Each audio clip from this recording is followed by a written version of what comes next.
Back live after the lunch break now, and it's Boss Ireland out on track. There's Jonathan Files, late entry, car just back, plenty more power. We're told in excess of 500 brake horsepower in that car. Tony Greenan going to start this one on pole position in the F3 car. Michael Roach alongside. Then Shane Rabbit, Daniel Fardy, Rob King, Noel Robinson, Roland Doherty, Michael Connolly, Martin Daly, Gary Graham, Dan Daly, Kaylee Cole, Eamon Matheson, Jonathan Files, and Mark Dempsey the order. So 15-minute race. And we're live here at the Beacon Hospital at the ICCR Mondello Park.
So we're getting ready to go with Boss Ireland, the Wexford Motor Club Youth Academy with us here in their tower, having a tour of the tower. They've brought some of the kids up. Great initiative from the Wexford Motor Club. We're big fans of it here at Mondello Park. And you'll see them in the paddock later on out in the stream. We're getting ready to go though with Formula Boss Ireland, the fastest cars racing at the weekend here at Mondello Park. And Tony Greenan incredibly quick in this Formula 3 car. Northern Ireland visitor. He's really, really good. He's on pole position. Alongside him, Michael Roach, real quick starter and aggressive racer. Shane Rabbit in a Formula Renault on the second row, which shouldn't be as quick as an F3 car, but nobody told Shane, and he's always in the mix. The clue is in the surname. Then Daniel Fardy, Rob King. Rob King's not there, unfortunately. 55 is Noel Robinson.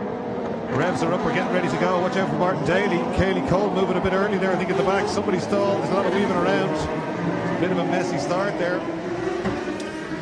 Not sure who that was, but somebody very slow off the line. Files down the outside of a load of people there. Looking around the outside there, the black helmet, martini coloured car, right from the back of the grid. I think that was Robinson, perhaps, who might have stalled, and it was just other people had to swerve around the car. But certainly a little bit of a mix-up at the start as they head out towards turn 3. But the front row are absolutely fine. It's Robinson leading from Roach. And it's Fardy, I think. And then Connolly is that side by side. Files, Jonathan Files up to look challenging for third place. There's Shane Rabbit going a bit slowly. Files, a man on the move around the outside of the Formula 3 car now. Jonathan Files on the right-hand side heading up the hill. Here he comes, the car smoking a little bit, but he's hard on the power. Jonathan Files is just great entertainment to watch. He's a little bit wild. It's fair to say he was last on the grid and he's third place now. Just watch him here as the car moves around under him. Files always fantastic to watch. He's left all these guys miles behind already on cold tires. No shortage of commitment and just so good to watch. So Jonathan Files, remember, started in 14th place. He's third now. Connolly down the inside. And Fardy is not closing the door. Martin Daly having to go around the outside just to avoid him. Stan Daly going through. All the rest, Robinson's got going. That's Gary Graham, I think, in another Formula Renault at the back. So Fardy still kept the engine running, should be able to keep going.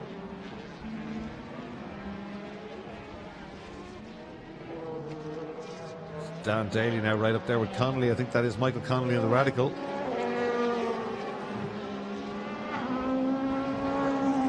So the leader's already gone through to start another lap. Files all over the curve on the main straight. Fastest through the speed trap, 196 kilometres an hour. Jonathan Files as Dan Daly pulls out to try and get alongside Michael Connolly, but Connolly's got a great turn of speed in that car. Great stuff. 197 from Noel Robinson in straight line, quicker even than Jonathan Files, so watch out for him.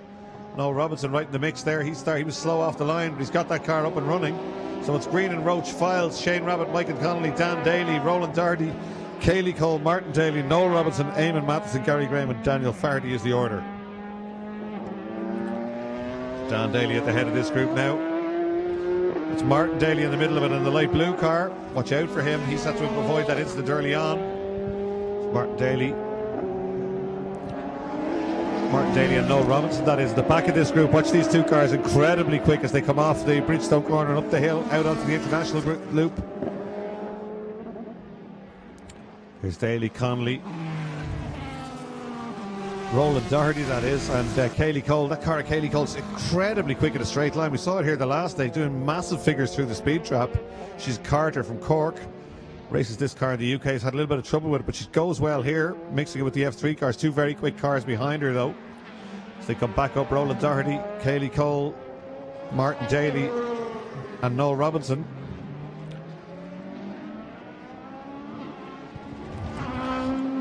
Cloud of smoke in front of us. I think that was, would that be Connolly? No, Connolly's not there. Could have been Files. Jonathan Files, the car moving around a lot under him. Dan Daly not too far behind him. Great stuff from Dan Daly. Man with massive pedigree at Mondello Park. A top Formula Ford engine builder, top Formula Ford race driver back in the day. Huge enthusiast. And a man that's helped many, many people to get onto grids over the years. Great to see him back on track and great to see him going so well.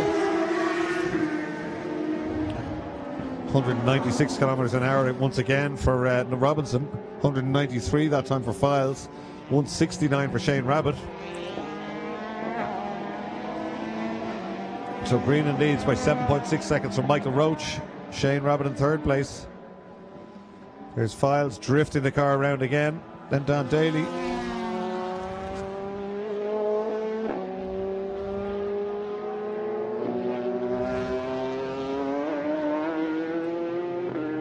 Michael Connolly beginning to close in on Dan Daly just a little bit. Then it's Doherty. Then it's Martin Daly. Martin Daly looking to get by Doherty now, and Robinson on the back of that train too as Files goes through. Dan Daly, the Radical with loads of downforce, plenty of grip on the inside, putting down some rubber as he gets on the power hard and tries to get alongside Dan Daly. Martin Daly closing them down now. Martin Daly almost right with the Radical. And it's Roland Doherty and Robinson, Cayley Cole.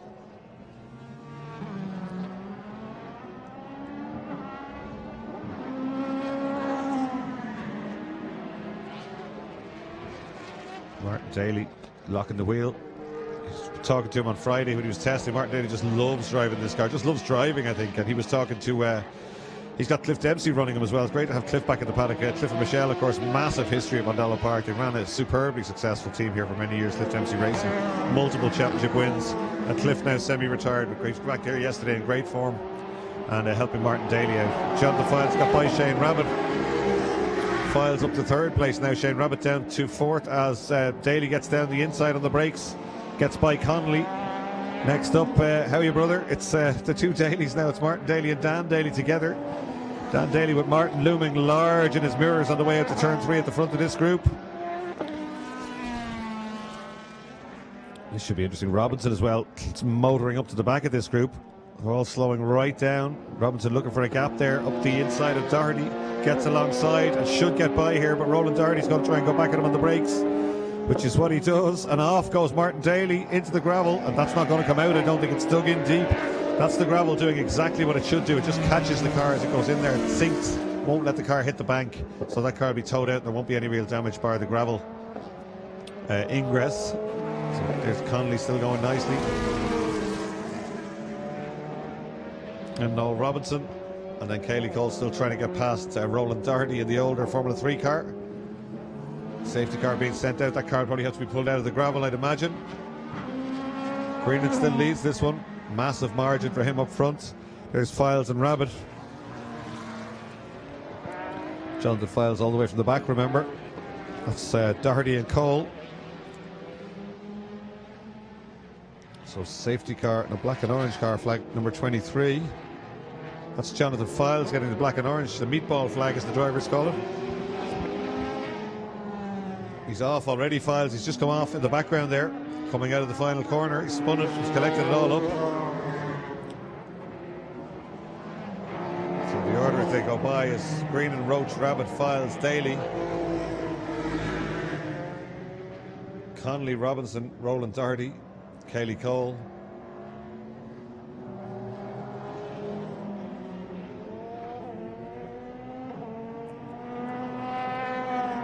And Gary Graham.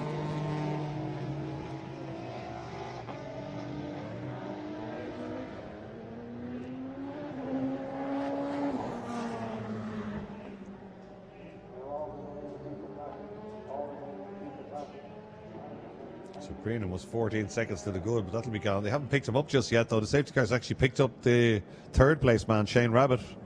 Fourth is Files, fifth is Dan Daly, sixth is Michael Connolly, then Noel Robinson. The red flags are out. Red flags are out. The race is being stopped.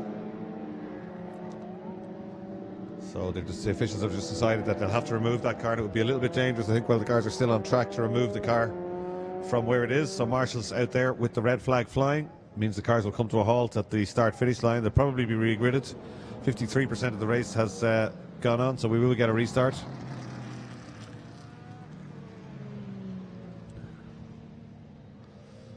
Here's Martin Daly inspecting his car. I'm sure it's fine, but as we said, the gravel doing a super job there of grabbing that car and just stopping it so it didn't get to the bank. That's when they do the damage. The gravel gets raked fairly regularly, so it's loose, so it does grab cars when they slide off into it. That's the reason it's there.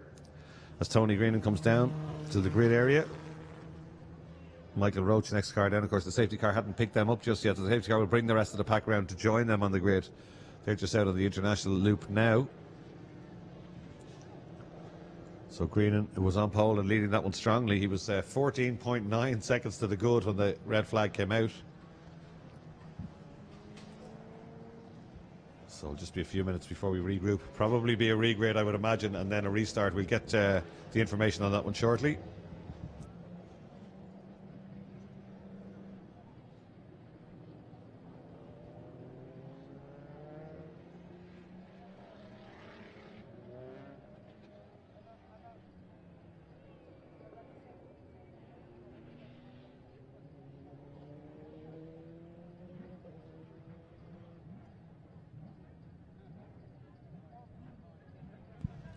So here's the rest of the grid being led down by the BMW Ireland safety car.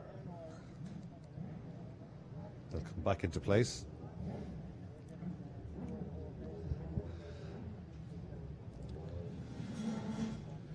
So we have a couple of minutes time. We did say the Wexford Youth Academy were here. So Joey Carney, we're going to put you on the spot. How are you, Joey? You're the winner of the Wexford Youth Academy. Yeah, I am, of the 2023. How are you? I'm good. I'm having a great day. What about you? Are you enjoying being at a race meeting, yeah? Yeah, it's great. Seen some good. The start was absolutely great. The closest thing I'll get to Formula 1 for a while, so. They're quick, aren't they? Yeah, very loud. Where are you from and how old are you? Kilkenny, and I'm 13. 13, and would you have any hopes to do a bit of... You do a bit of Tillotson karting, do you? I raced the Tillotson, and this year's Tillotson. Yeah, it's good. Very competitive. The Tillotsons are really close. I've seen them. I've been to the karting. I used to kart, hard to believe because I'm an old man, but I used to race karts years ago, and I still go to kart meetings just to have a look. But the Tillotsons are great class. They're all very equal as well, aren't they? Oh yeah, everything is... they all have the same engine, and all the engines are locked in them, so no one can, get an advantage. And when are you out next? We're out in 2 weeks' time in Boy, I think. Yeah. At an MI round? No, that's a regional round. Good stuff, good stuff. What do you do after karting? Will you move up to cars eventually, do you think?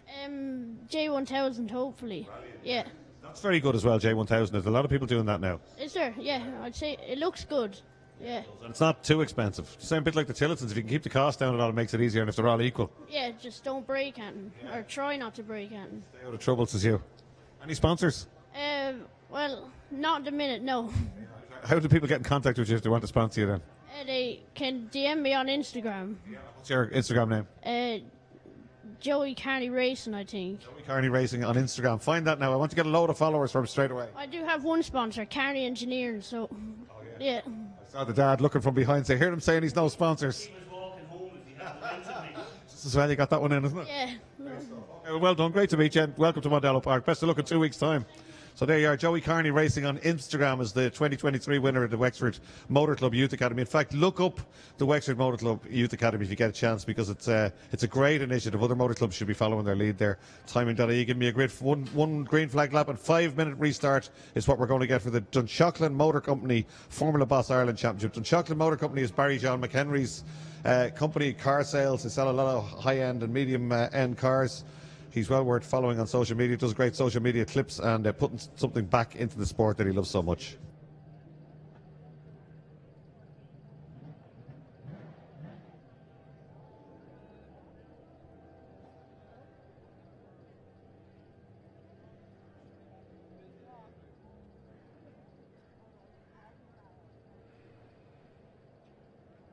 So the grid for the restart, as we said, it's a 5-minute restart. It'll be Tony Green and Michael Roach. Jonathan Files doesn't have to start at the back. He starts third. Alongside him, Shane Rabbit in the Formula Renault. Dan Daly, Michael Connolly, Martin Daly, Roland Doherty, Noel Robinson, Kaylee Cole, Gary Graham, Eamon Matheson and Daniel Faherty. I think we're going to be missing a few of them. No, actually, there's a few more cars joining the grid, so they're coming back in for the restart, which is great. So just a couple of minutes' time, we'll be back with the Dunshaughlin Motor Company Formula Boss Ireland Championship.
So getting ready to go now, and they're forming up to the dummy grid. They will have one lap, as we said, and a restart, and it's 5-minute restart is what we're going to have. So 5 minutes of a race.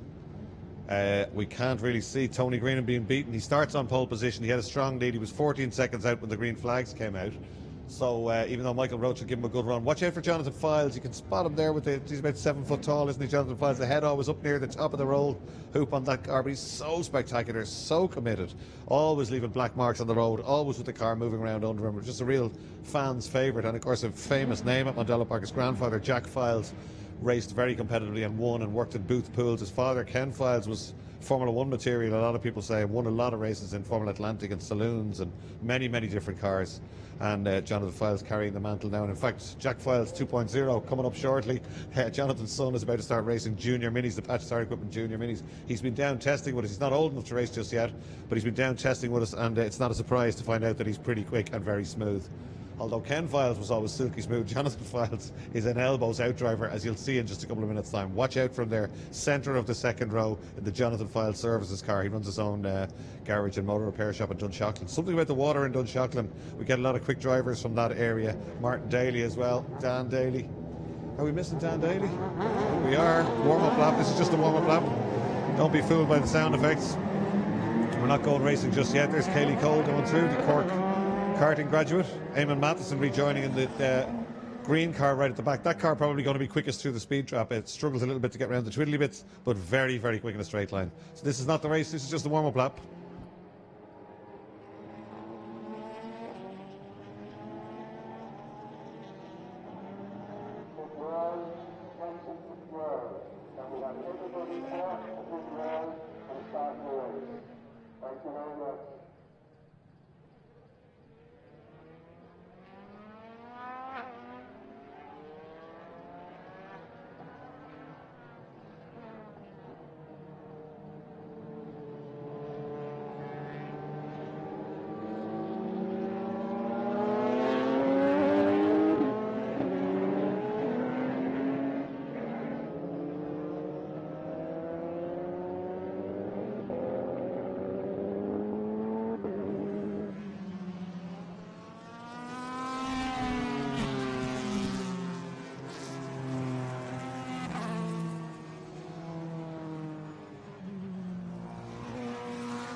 So warm-up lap almost complete. Long lap, 3.5 kilometres. We don't normally use this circuit. This, of course, is the international circuit. So normally we use the national, which is about 2 kilometres. This is about 3.5 kilometres. And that loop that we don't use normally works as a separate venue. It's got a new building out there. You'll see it on the coverage. And it's corporate or driver training, or a lot of different stuff goes on out there during the week, and sometimes even at the weekends. In fact, at the last race meeting here, we had a drift event on that international loop, and a full race meeting on the national loop. But this time it's all joined up, as indeed it will be in September for the Leinster Trophy. There's that new building we were talking about. It's a massive viewing area upstairs. That's got a classroom, it's got changing rooms, it's got toilets, it's got a kitchen, everything in it, so the race school and the corporate areas can run out of there during the week. Part of a massive investment by Mondello Park in the area. We're getting ready to go now. Formula Boss Ireland, as we said, fastest cars here this weekend. Some modern era Formula 3 cars in the front, incredibly quick. Watch out for Tony Greenan again.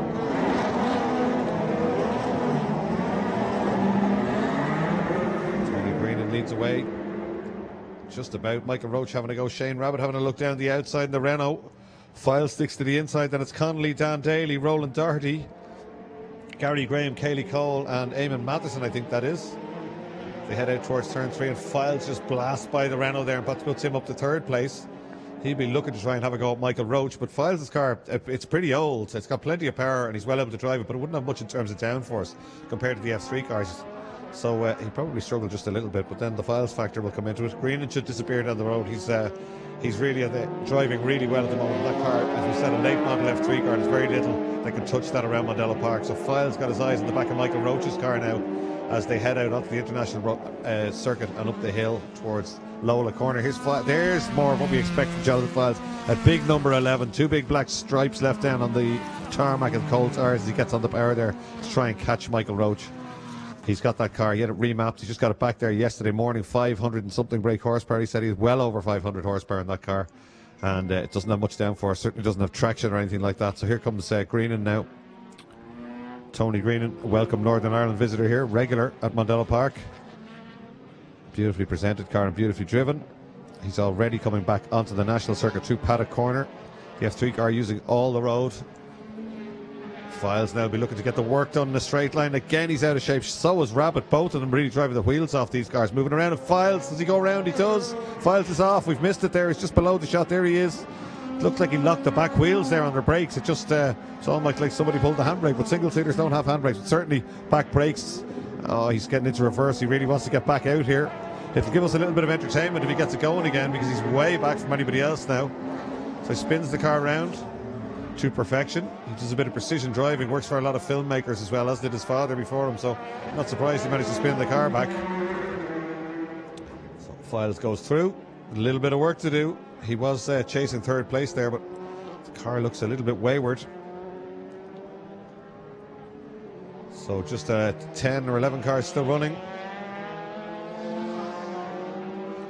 Green and Roach, Rabbit, Doherty, Connolly, Daly, top 6 now. Dan Daly, that is, of course. It's Michael Roach. We're looking for 4.7 seconds back after one lap, such as the pace of Greenan's car. Then it's Shane Rabbit of the Formula Renault.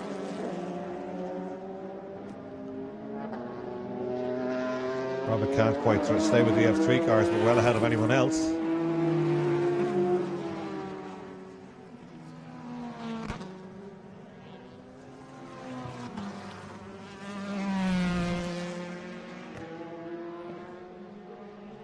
The rest of the cars still out halfway around the loop, and already Tony Greenan back up towards the final corner. It was 4.7 seconds last time round. It's going to be a lot more this time round. Roach in second place. Here he comes. Rabbit in third. Still trying hard out onto the curbs and the exit of Paddock there.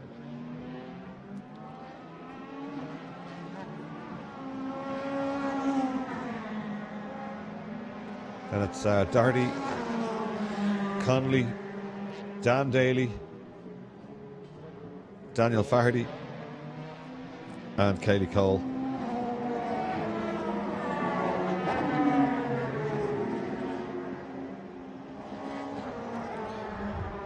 And Gary Graham in the Formula Renault and Jonathan Files. Matheson is still going. Jonathan Files 195 kilometres an hour. That's the fastest speed we've seen through the speed trap all day, all weekend. 195.2 for Jonathan Files. Remember, that speed trap is well back. It's not even 2/3 of the way down the main straight. It's on about row 3 of the grid, somewhere around there. So they're nowhere near their top speed there. Files 195.2 through the speed trap. And Connolly using all that downforce in the turbocharged Radical. And in fact, Dan Daly, having dropped well back there, I'm not sure how, but he's back behind Kaylee Cole. He's way back. So let's have a look. There's Faherty coming through Brains Bends. Then Shane Rabbit, who seems to be maybe balancing that gap, perhaps. Certainly won't stop trying anyway, Shane Rabbit.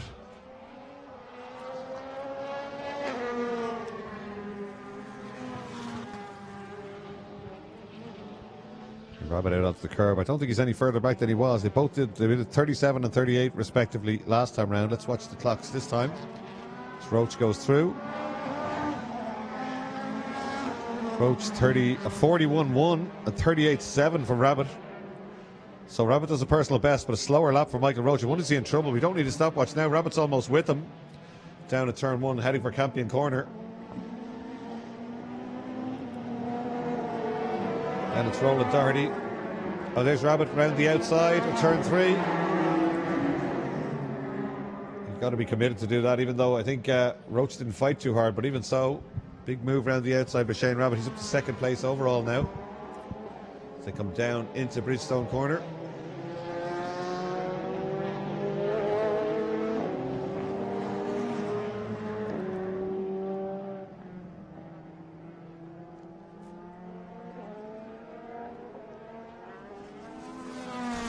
The leader up over the inside curve at Brains corners, and again twice. Not afraid of taking a bit of curb there in that F3 car, Tony Greenan. 15.6 seconds up the road from anybody else, but still trying pretty hard. 33.5, his fastest lap so far.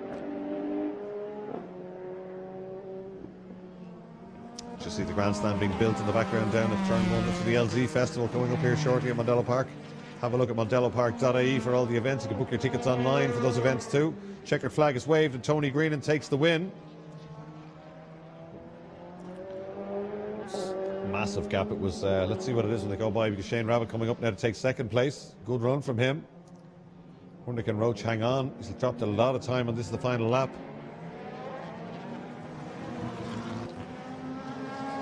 Rabbit second place.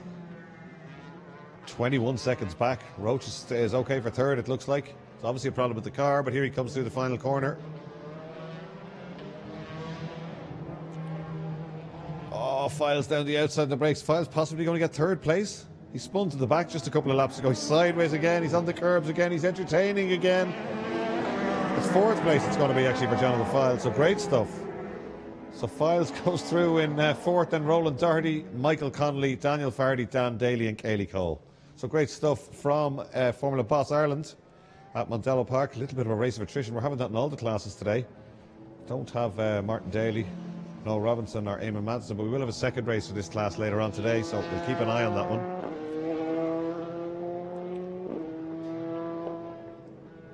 So that's that. We'll be back in a few minutes' time with the Precision Tint and Graphics Future Classics class, another saloon car class. They're still in assembly. You can see them there in the top right of your screen, ready to be released, but it'll be a couple of minutes yet as the other cars are still out on track. So we'll be back with Future Classics in just a few minutes' time.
Continental Tires, Irish Compact Car of the Year 2023.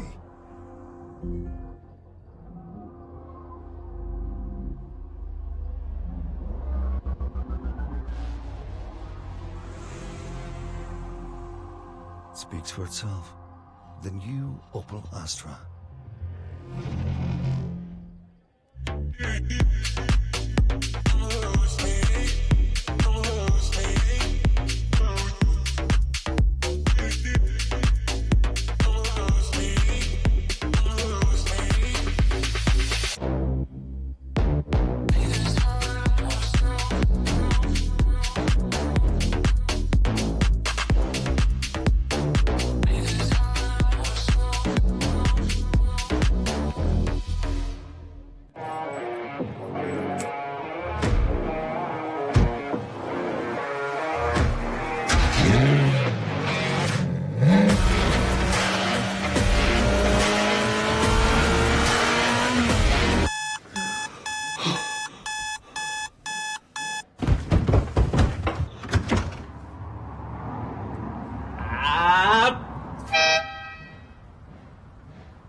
Square left on Saloon.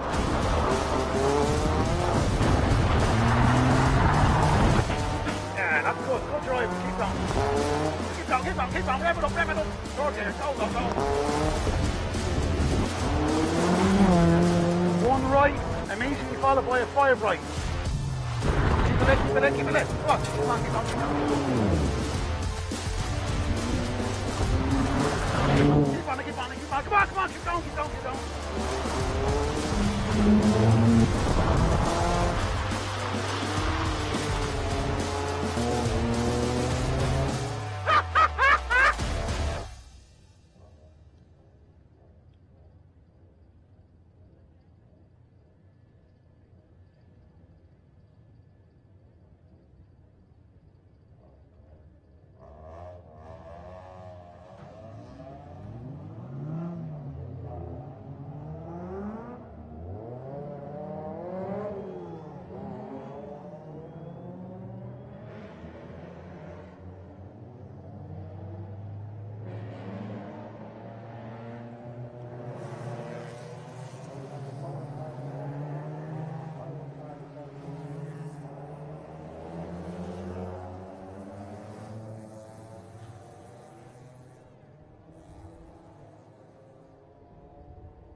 We're getting ready to go now with Precision Graphics Future Classics Championship at Mondello Park. On pole position, Ian Thornton. Alongside him in the little Clio 172 is Paul Flanagan.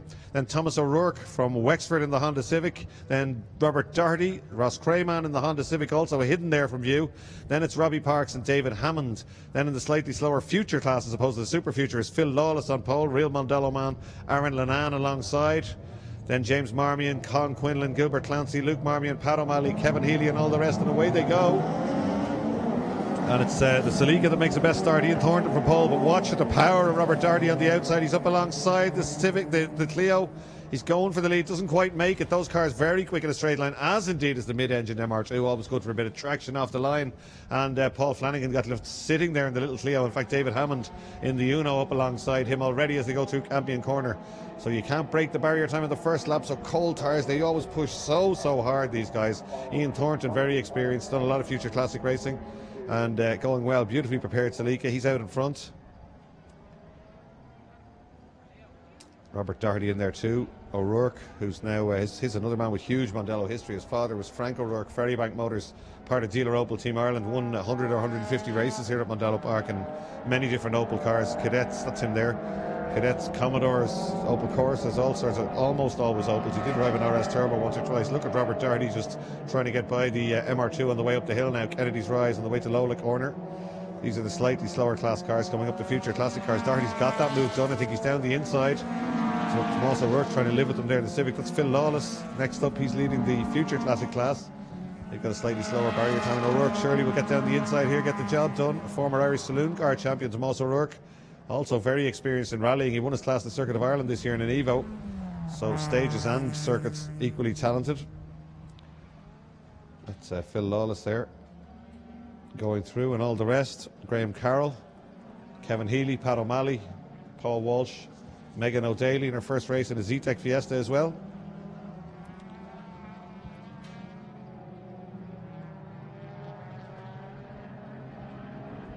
Someone's just presented me with a 99. I have to commentate and need a 99. It's like a competition. Anyway, Thornton leads from Flanagan, and O'Rourke will name check them as they go across the line.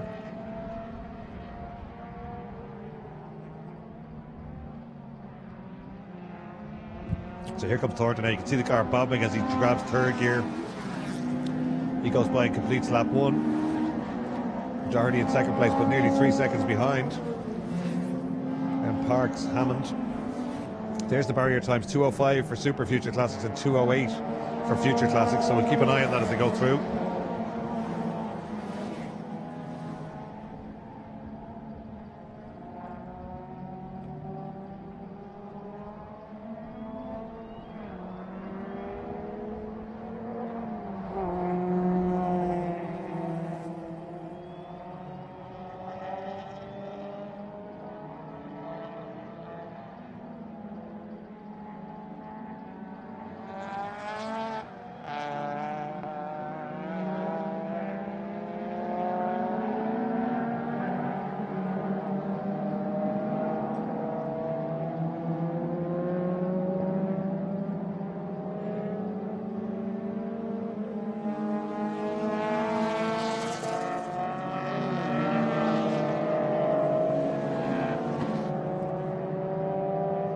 So, as we said, the barrier time, Super Future Classics 2:05 and Future Classics 2:08.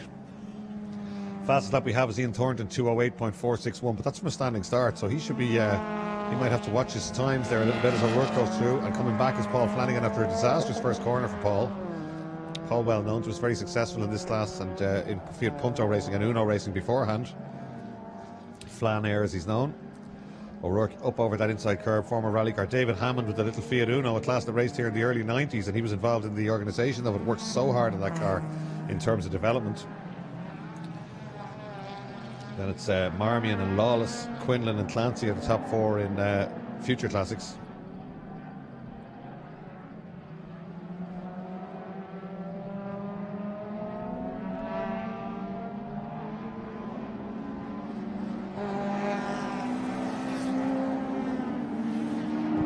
Thornton goes through again, 2:05.342, so he's within 3/10. And Doherty's broken the barrier time again. Robert Doherty, 2:04.574. That's going to be a 10-second penalty for him. Fastest lap of the race, 2:05.1 for Tommaso O'Rourke. He's within a tenth of breaking the barrier time. 5.5, they're all very close to it. Let's have a look. 2:08 for the Supers, or for the Future Classics. Let's have a look and see what they're doing. Yeah, 2:08.5 for James Marmion, again, very close to it. Pat O'Malley there in the Mini. We saw that car out in juniors. They both get a run in that car over the weekend. It was out in junior minis there yesterday. The Patch Tire Equipment Junior Mini Championship for 14 to 16 year olds. Great entertainment here yesterday, and the Mini getting another run out today.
O'Rourke now under pressure from Flanagan as they head up the hill. So the order is O'Rourke leading now, and Flanagan, because Thornton's had a barrier time and Doherty's had at least one. And he's had one as well. So that's dropped them back. So that's actually a battle for the lead. This battle we're watching here is actually the battle for the lead. Tommaso O'Rourke, the Wexford man, now leads this one from Paul Flanagan. So it's a Honda Civic versus a Clio 172. O'Rourke on the brakes down into 7A and B. Now that car still sits very high. It's a former rally car. Hasn't done much work to adapt it to rallying because he said he doesn't want to make it too quick, or it wouldn't be suitable for the class. Tommaso, a motor dealer like his dad, but he does actually instruct for us here at Mondello Park sometimes during the week as well at the corporate events. Loves his motorsport. Slaney View Motors on the side of that car. So 15 minutes. 6 minutes 56 still to go on this one. It's just over halfway. It's O'Rourke, Flanagan, Thornton, Hammond, Parks, Marmion, Doherty, and then Phil Lawless leading the Future Classics from Gilbert Clancy and Graham Carroll. No, tell a lie, James Marmion is leading the Futures. There's a car in between them, Robert Doherty. So it'll update as they go by. So we'll see when they go by now. It's another barrier time. I think there's a few. Robert Doherty again, 2:03.405. So O'Rourke and Flanagan, even though they're battling, they're right on the barrier time. 2:05.549 and 2:05.534. David Hammond, 2:07, is in third place in the Little Uno. Then it's Robbie Parks, 2:06.8. Ian Thornton, 2:04.4. So he's broken it again a second time. That's another penalty for him.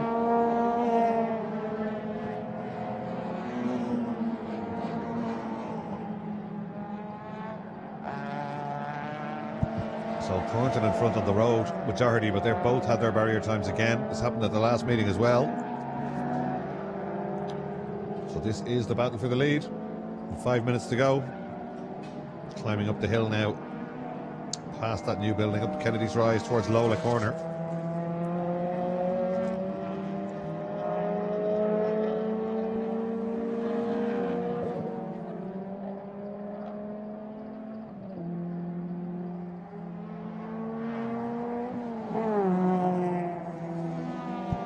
So even with the barrier penalty, Thornton showing in 5th place and Doherty in 6th.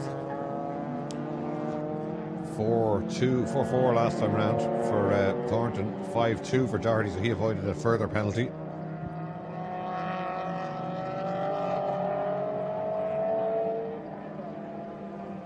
O'Rourke up over the curbs, hard on the brakes, then down to 2nd gear for the late turn in here.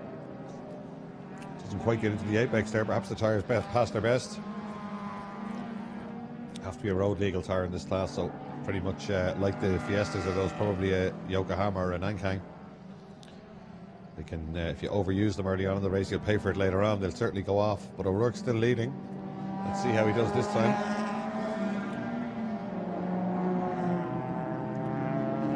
Thornton goes through. He's certainly lifted off now. Back out to the 6-1.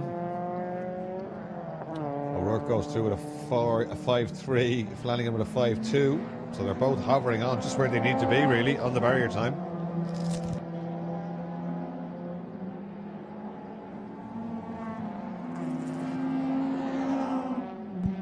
Doherty having backed off as well, but the damage is done. He's back down in 6th place now. In fact, last of the Super Futures.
O'Rourke still leads at 5-1 last time. The 5-1 is as quick as 5-3 last time round. Here he comes again. Doherty has lifted off a lot now. He went out to a, let's have a quick look, 2:07 last time round. So the boys catching him at 2 seconds a lap. The fact that he has a barrier as a penalty though would mean he's behind them on track.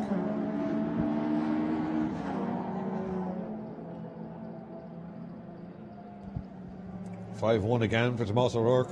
He's timing it to perfection. 5-2 for Flanagan. 6-5 for Ian Thornton.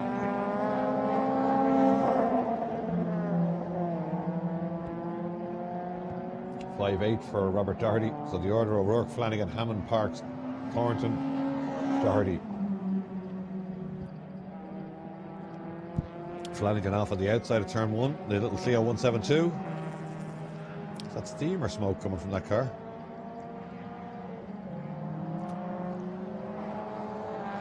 Punto and a Mini having a battle there. That's Graham Carroll and Pat O'Malley in the Future Classic class. Then Kevin Healy, Con Quinlan, Luke Marmion, Aaron Lannan in the middle of that in the Punto, the John Lannan Motors car.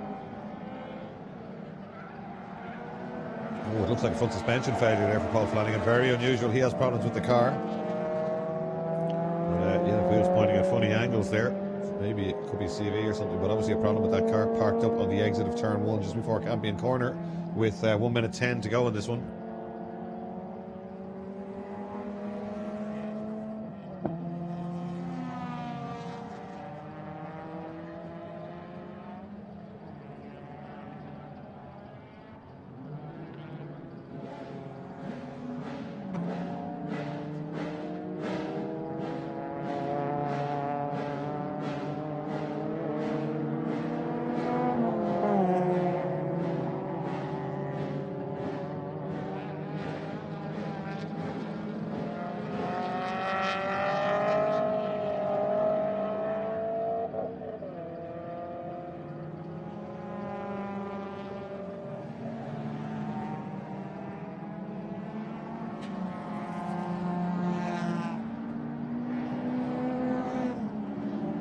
Yellow flag, so that's for because Flanagan's car is down there, just to warn them there's a car near the edge of the track on the exit of turn 1.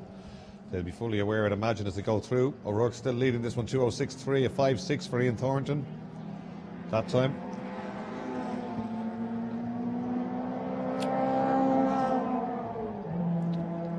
So Flanagan is gone, so it's now showing as O'Rourke, Hammond,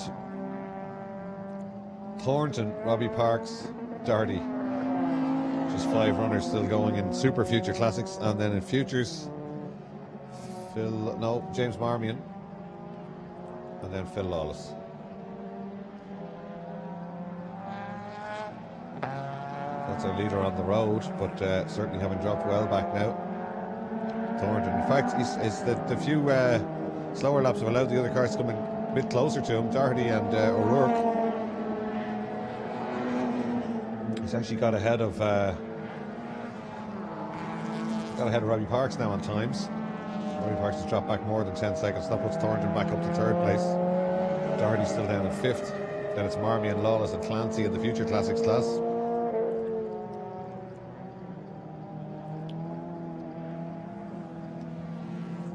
This is O'Rourke on his final lap now. In over that inside curve. He hasn't broken the barrier time now. He's not under any pressure, so I doubt he'll break it this time.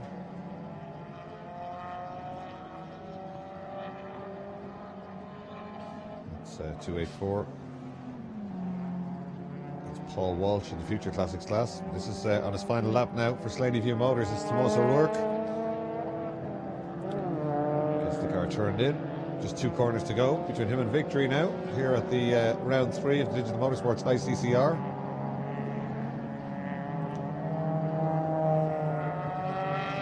Here he comes up the Southside Motor Factory's corner for the last time. Clipping the inside curve, right out to the outside curve, up through the gears. Checker flag waiting for him, and Tomas O'Rourke will take the win. Here he goes. Just got to wait for Robbie Parks to come down now and let the computer do its calculations and see where the actual finishing positions are. That's Robbie Parks going through. There. So the finishing order is Tomas O'Rourke takes the win, David Hammond in 2nd, Ian Thornton 3rd, then Robbie Parks and then Rob Doherty. That's first of the future cars home.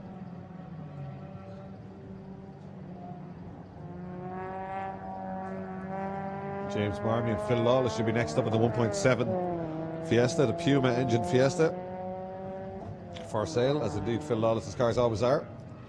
He goes right out to the exit curve, Lawless. He's going to take 2nd place in this. It's going to be a good battle for 3rd. O'Malley in the Mini getting a run on Gilbert Clancy and getting ahead. Flag is in our way a little bit there, but the Mini just gets by on the run to the line, or does he? The Zetec fighting back, he does.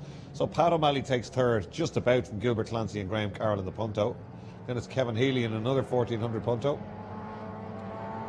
Con Quinlan in the Focus. Aaron Lenan in the Mark 1 Punto. And then Luke Marmion in the Celica. I think we might have one more runner. Is there still Paul Walsh out on track? I think so. Indeed, he is still out in the loop. He must have dropped back just a little bit, but that's the classification there for the Precision Tint and Graphics Future Classics Championship. Race 1 of 2. So they'll be back on track later on. Next up, we're going to have the final race of the weekend for our UK visitors, the Toyo Tires Seven Championship. Great entertainment all weekend. Watch out for that one. Carl Leonard representing the Irish drivers in that. Finished 6th, I think, in last race. Let's see if we can do a little bit better this time round.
So here we go with the Toyo Tires 7 race series. Great entertainment all weekend from these cars. Beautifully prepared, really well driven.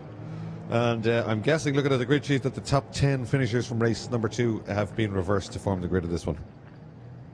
So that means that row 5 is going to be Mark Stansfield and Anthony Barnes. On pole position, Philip Nagel. Russ Oliphant alongside him.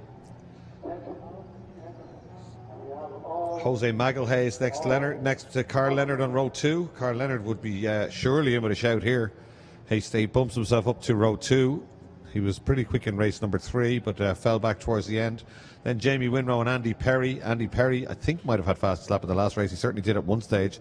Then Justin Armstrong and Gary Smith. And then the two danger men on row 5, Anthony Barnes and Mark Stansfield. In the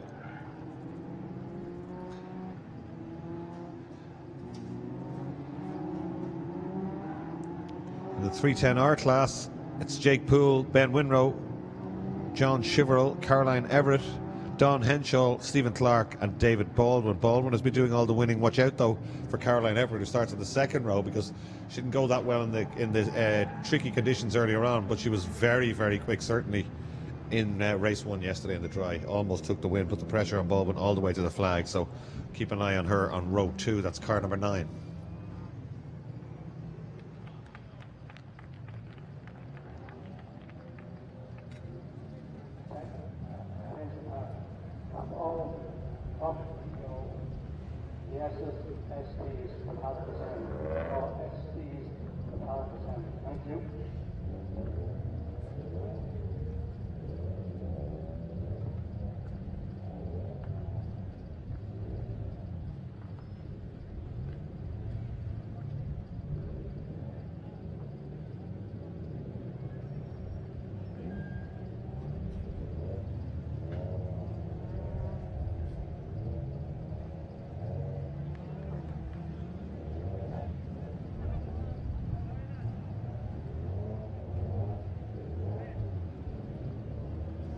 So rolling start, there's the safety car out of the way, we should be good to go. Nagel and Oliphant to the front of this one. Watch out for Carl Leonard, the green and silver car on the outside, the right hand side here on row 2. This is his big chance with the top 10 reversed. Leonard knows the place like the back of his hand. You'd love to have a good showing here, especially for Team Parker. Team he raced Porsches with very successfully. He's going to the inside, he's going to go back to the outside. Watch Leonard now on row 2. Moving to the outside. In fact, that's covered. Back to the centre. Might have made a good start here. It's 4 abreast going under the bridge. Somebody on the grass on the outside. It's going to be last in the late breakers. Is that Leonard? There's contact. Somebody goes around. I think that was Leonard who briefly led but got turned around or turned in. I'm not sure. Let's have a look.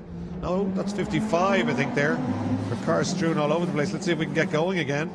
I think they all can. Yes, they can. Oh, they better get out of the way quick, because here come the 310s. Somebody big lock up down the inside. Well, that could have been nasty. They just cleared themselves up. Just 2 mudguards is all that's left to... Oh, it's somebody off. Crawford, I think that is it? Or Armstrong, I think that is, actually. Armstrong goes around somebody else off. They've all gone a little bit wild in race 3, haven't they? As they head down towards the main arena for the first time. I think that's just an Armstrong. He's left sitting on the outside. Not a nice place to be sitting. It's blind coming into that corner, and it's very quick. 4th gear in most cars. First apex very quick before you stand on the brakes for the second one, so it really isn't a nice place to be parked up. But we might have to wait till the end of the lap before we name check these. Carl Leonard is still going there, actually, so maybe he wasn't involved in that schmozzle down into turn 1. But yeah, there were 4 abreast coming under the bridge, and 4 into 1 doesn't go, as the man says.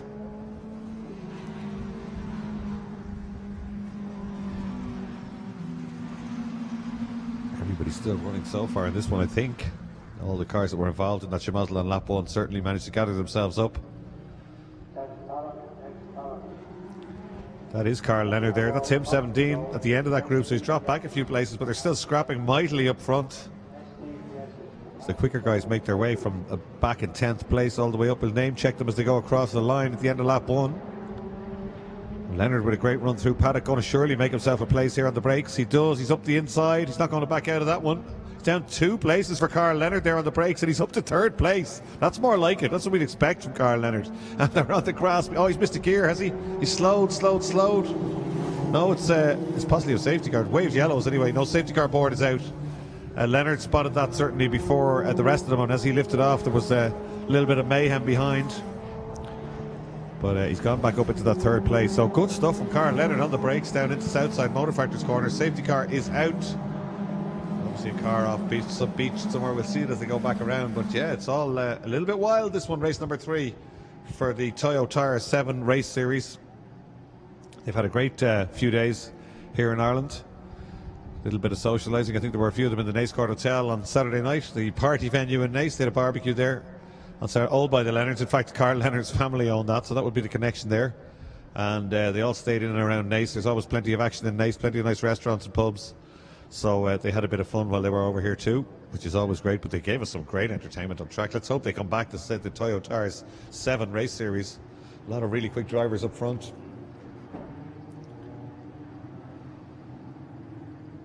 So Leonard up to third place, a chance of an overall podium here. Could be another party in the Nace Court Hotel tonight if that happens. 16 minutes still to go though. It's a 20-minute race they have.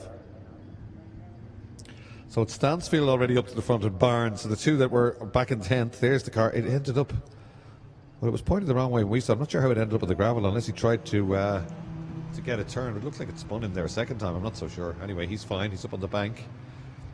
Justin Armstrong, is it?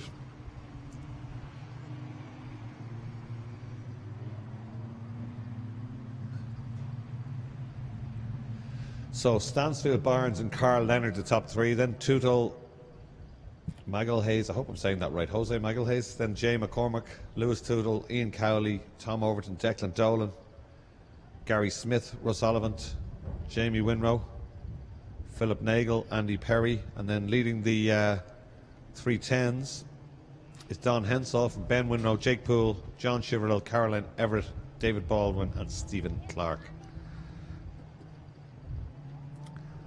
That should be pulled out of there pretty quickly, I'd imagine, that car. We should be ready to go. 15 minutes still to go in the race. We've another lap though. Safety car lights are still on. It's gone by the pit lane entrance, so we've got one more lap behind the safety car.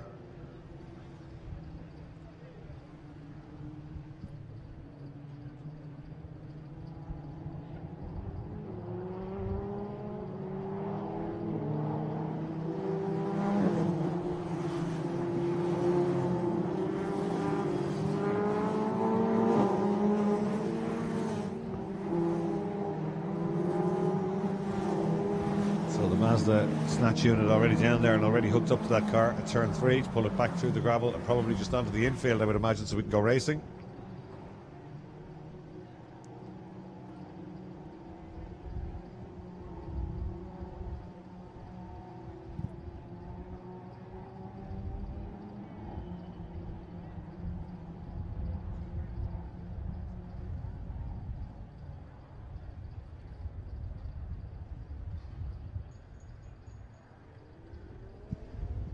Slack taping up and we're out. Good job.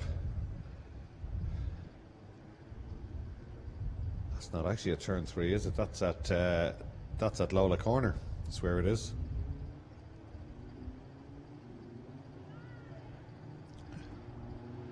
So they were going to unhitch it, but that was the radio. You probably saw him grabbing his radio there. Race control onto him, just telling him to get the car off the track. I would imagine the inside or keep going because the train is coming towards him here. If you look at the background, you'll probably see the safety car coming. There it is, flashing light at the top of the screen.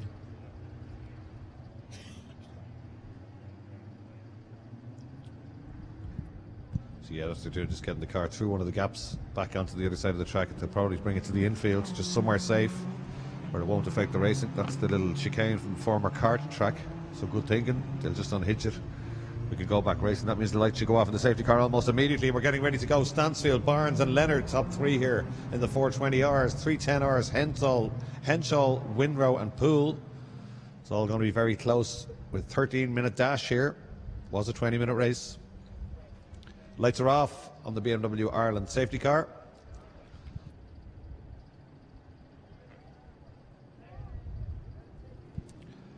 Declan Nolan driving the car today. So he will peel off into the pit lane, and as we said earlier, it's up to Mark Stansfield now to see when he wants to get back on the power. He can slow them right down, or he can make a jump whenever he wants. He can go back up to full racing speed as soon as the safety car is out of the way. And then once they go by the waved green flags, they're racing. So watch out for Carl Leonard here. He'll be looking to use his many years of experience not to be dropped to try and get the jump on somebody here. That's him in third place, the green car. We're effectively racing now, although you shouldn't pass until you go by the waved flag at the start line. Road to the outside, trying to get a good run on the way out. They do. Leonard doesn't lose anything at all. The top three get on the power and they're away. Top two especially. Barnes with a great run there, looking to get by. He thinks about a look down the inside. Leonard late in the race leaves the door wide open because he wants to get a full racing line. He's still right with them, Leonard, now in third place. And it's Tootle and Magales there in second, in third and fourth. But the first three definitely making a break, and Leonard not letting the two visitors get away now. Carl Leonard getting more used to these cars as the weekend goes on. The Irish driver getting a great run at turn 3 through the first apex. He's almost touching. He's down the inside. Leonard up to second place now and to split the two leaders. Incredible stuff. This is what we were hoping to see early on in the races, but he loses a bit of speed somehow on the way back up. Not sure if that was a gear selection or what it was, but looks like Barnes just drove back by him again and all the good work is undone, but I don't think that's Leonard done just yet. Superb move down the inside of turn 3. He's got a good run now off Bridgestone and up the hill towards Lola.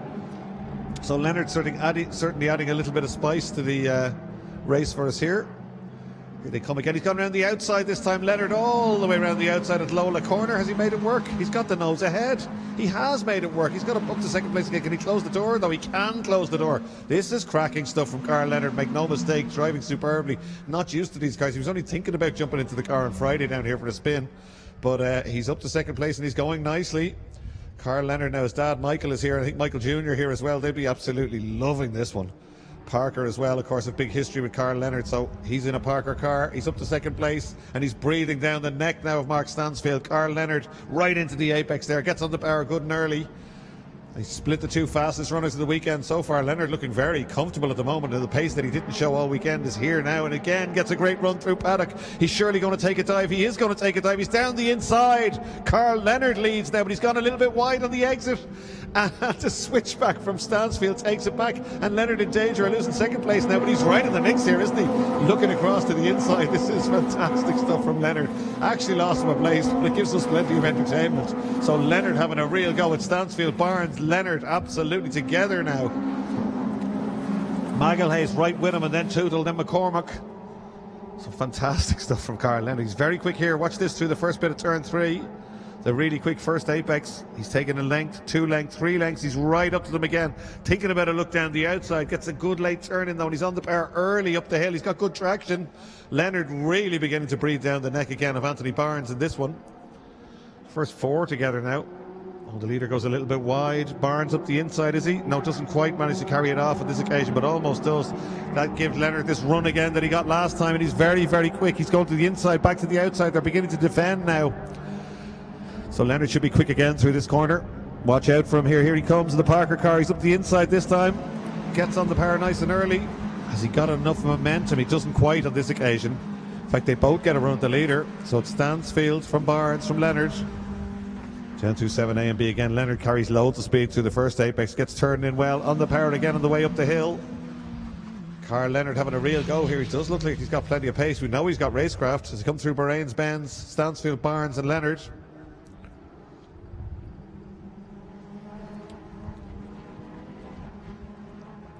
Hard the brakes now through the long left-hander. Leonard taking a breather for a minute. I'm wondering where he's going to do. We know he's quick through here. Maybe he can get a run at them again. Very quick through paddock corner as Carl Leonard. Here he comes up over the inside curve, but they're no slouches, these boys in front. Stansfield and Barnes both really quick. If they start scrapping at all, Leonard will surely be on them again. He's within a car length as they come out onto the main straight. Let's watch the speed indicators here as they go by. Fastest we've seen is 162, 155 for the leader, 168.9 for Barnes, and 160.9 for Barnes, and 157 for Leonard. So 8 minutes and 30 seconds still to go in this one. First 4 still together. Leonard not being dropped here. Through Campion corner, down to turn 3. This is again where Leonard just charges up to the back of the two visitors. Right down to second gear here. Turned in and on the power to get up the hill. He's right with them once again. Barnes looking particularly racy at some parts of the Perth circuit. He's very quick. Leonard thinks about a look down the outside. Unusual to get all the way around the outside there, but he's thinking of a go. Gets a good run. Surely he's got to go off on the outside here. Almost does. That could cost him his third place. He's left the door. No, he hasn't left the door open. No, he has, I think, a little bit, but he closes it eventually. So Leonard very much in danger with that run round the outside there, losing that third place, but he's contained it well. He's still in third place. A little bit of a gap back to fourth now.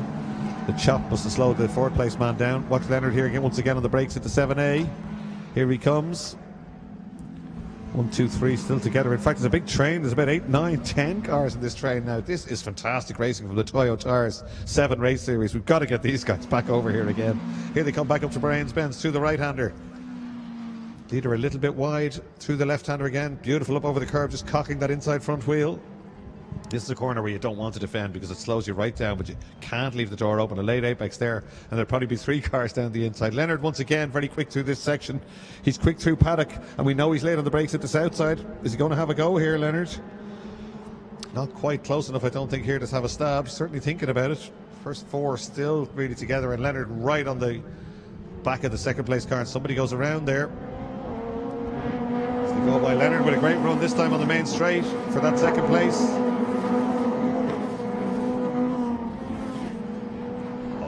Leonard's down the inside, he's second again. He got that run down the inside, stuck it up the inside into the first corner, and Carl Leonard up to second place. But we have got a car stuck in the gravel, and I don't think that the marshals are going to try and push that car back out. Now maybe the marshals can get it going and we won't have to send a safety car out. Good job by the track team as ever. They're going to try and give it a push. There's 2 of them there. If they can push that car out, we can possibly avoid having a safety car here. I'm not saying we'd be biased towards Carl Leonard, but he's just up to second place.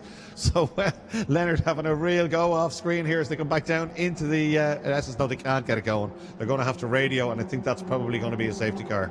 It's waved yellows at the minute. But there's Leonard in second place on the way up the hill ahead of Barnes now. Once again, great move. Safety car. There's the board on the left. Safety car, safety car. So Leonard keeps that second place while they go behind the safety car. 5 minutes 56 to go. Now, had there been a stoppage, they would have gone back a lap and Leonard probably would have lost that second place. But a safety car means they're as they were. They keep running as they were. Certainly Carl Leonard looking very good for a podium here at Mondello Park. Maybe even a little bit more.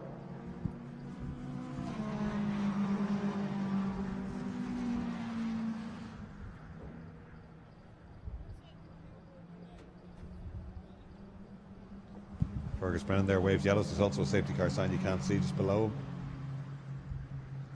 So safety car getting plenty of mileage today. I hope it's fully charged. There it is with the flashing light on the main straight, just waiting to hook up with these guys.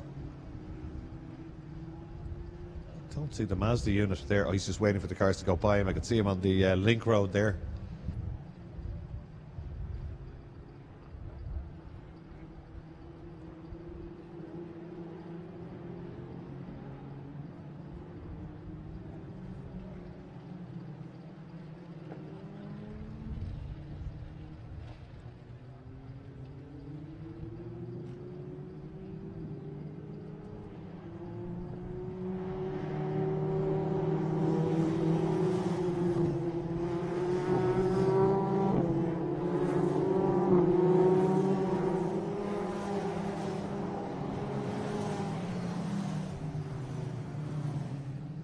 So I'd imagine they'll be racing at the end of this lap. The snatch unit's already there.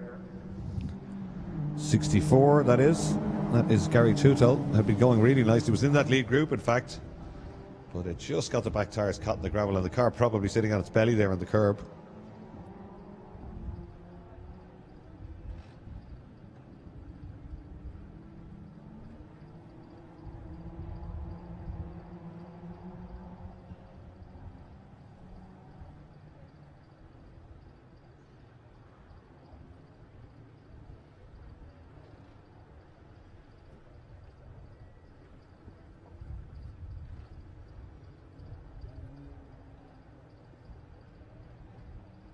That car pulled out of the way. The safety car train still only heading out onto the international loop now, so plenty of time.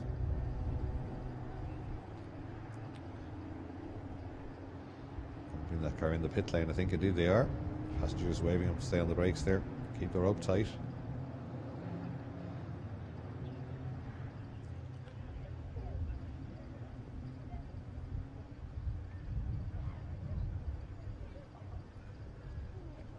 There we are, one car cleared, almost good to go. See the BMW from the commentary box here. There it is. Flashing light still on. The flashing light will probably disappear when they exit 7B.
Getting ready to go. Leonard absolutely stuck to Stansfield's, I was going to say back bumper, but they don't have any bumpers, do they? They both get a good start. Leonard right with him as they come down the main straight. They're weaving around.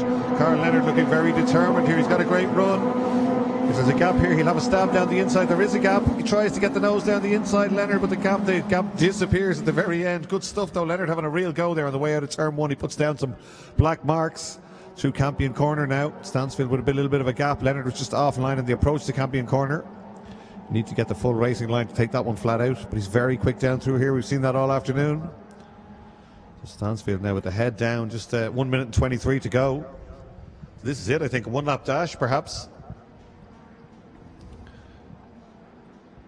He might get another lap, I'm not sure, but it'll be close. Leonard closes him right down now. This is great stuff from Carl Leonard. He does know the track better than these guys, in fairness, but he hasn't driven one of these cars before, so he's doing very well. Mark Stansfield and Carl Leonard and Anthony Barnes, the top three now. Leonard has displaced Barnes. Carl Leonard gets that run again through Paddock Corner. He'd love a win here at Mondello Park. Hasn't raced here in a number of years. I think he won here in a Porsche, brought one of the Porsches over for a bit of fun a few years back, and Leonard has a go down the inside of the brakes into 7-8. They both lock up. They're both gone wide. Leonard's through. He takes the lead on the final lap. Carl Leonard leads. Incredible stuff. The Toyo Tires 7 Series. Here he comes back towards us. Carl Leonard, I thought they were both gone straight on there, but Leonard just let him in, and he's got a good lead because Barnes is up to second place. Just needs to keep the head down, stay cool. This could be a massive win for Carl Leonard at Mondello Park. There'll be a party in the Nace Court Hotel tonight if he can carry this one off.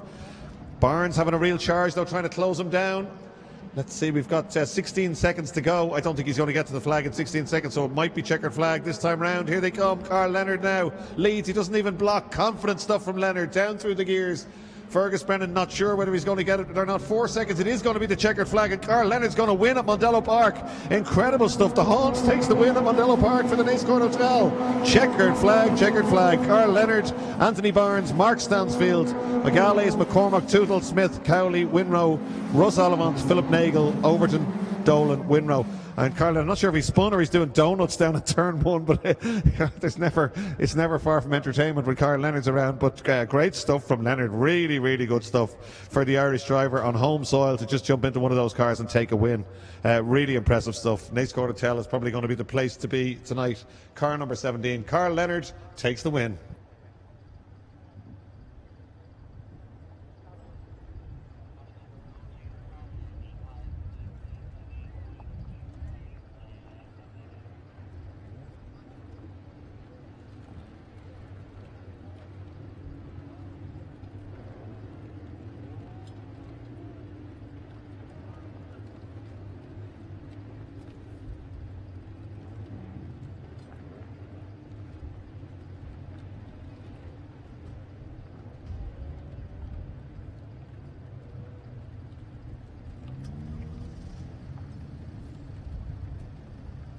We have Fiesta Zetec, Fiesta Zetec, come out of the road. Thank you.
So Fiesta STs, the coffee to go, supported the Dublin coffee chain, Coffee to Go. Graham McDonald's company sponsors this for the 3rd year in a row, and this is race 2, so the top 6 are reversed. This racing in this class this year has been fantastic. Some years maybe not so much, but absolutely wonderful entertainment from the Fiesta STs this year. Some newcomers are really, really quick.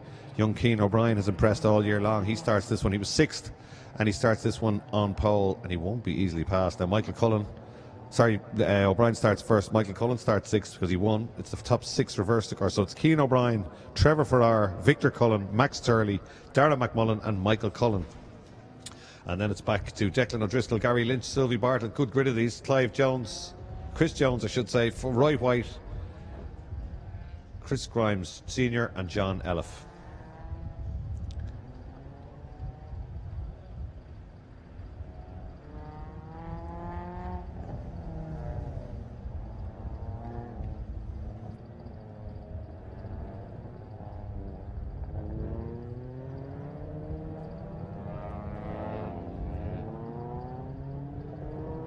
So 2-litre engines, these cars Fiesta STs, somewhere around 160 brake horsepower.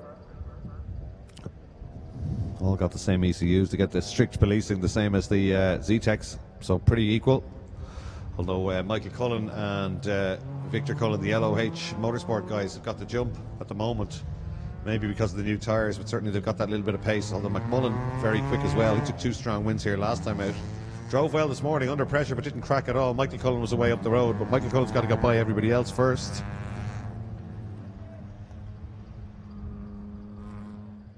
We'll make everybody aware that there should be nobody under 18 in the pit lane. So we move those 2 children and we'll have you back inside the fence line of minutes.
We're getting ready to go now at Fiesta STs, and it's Keane O'Brien with the Sean Woods Racing livery on the side of that car. Another quick Dundalk driver, never been a shortage of them at Mondello Park. Trevor Farrar alongside, beautifully prepared car. So having his dad John look after that one for parts for cars and Farrar Motors. Then it's Victor Cullen in the first of the Beacon cars. Then Max Turley, who was so spectacular in race 1. Then it's McMullen right up on the marks, and Michael Cullen not near his marks, not like him at all. Then it's Christopher Grimes Jr., Wayne Laverick, O'Driscoll, Lynch, Bartlett and Jones. And away they go. Farrar makes a cracking start. Cullen decides to try from the inside line. He doesn't want to go to the outside. Victor Cullen, Michael Cullen's made a great start. He's alongside Max Turley, and Max Turley without not a great start. Farrar leads. Oh, and Cullen a little bit late turning in just to leave Max Turley out there, but he gets around Victor, or does he? They're beginning to bounce around a little bit. A lift goes through and all the rest Grimes, but it's still Farrar. It's Keane O'Brien. Then it's the 2 Cullens and the 2 Beacon medical cars. Keane O'Brien's been going very nicely this year. His dad, Mickey O'Brien, very much involved in the minis class. O'Brien Motorsport and Pro Tune as the companies. So 3rd and 4th already the Beacon cars. Then it's McMullen, who's also got by Max Turley. Disastrous first lap for Max Turley, but he'll fight back no doubt and give us a little bit of entertainment. Here they come down into the S's. Thinking about a look down the inside. Let's see which car it is. It is Michael Cullen ahead of Victor already. So that's Michael Cullen breathing down the neck now of Keane O'Brien. Keane sees it coming and leaves no gap on the right hand side at all. In fact, out drags Cullen on the way up the hill. Gets himself a length or two there. Cullen goes high and wide. Will he try a switch back on the way out of this corner? No, he's just following O'Brien. Cian O'Brien not making any mistakes now. Max Turley with young Grimes behind him. Christopher Grimes Jr. getting quicker. He's good this morning. He's hanging on to the back of Max Turley now.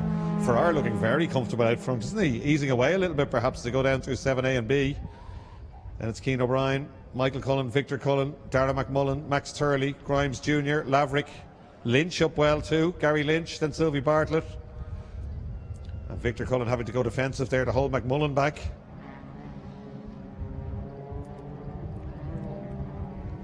So Cian O'Brien now getting going. Sometimes takes Cian, he maybe warms up the car under him, sometimes takes him a lap or two to get going. It looked like he was beginning to drop back, but I don't think he will. Let's watch this one. He's got it. Oh, Victor Cullen slows.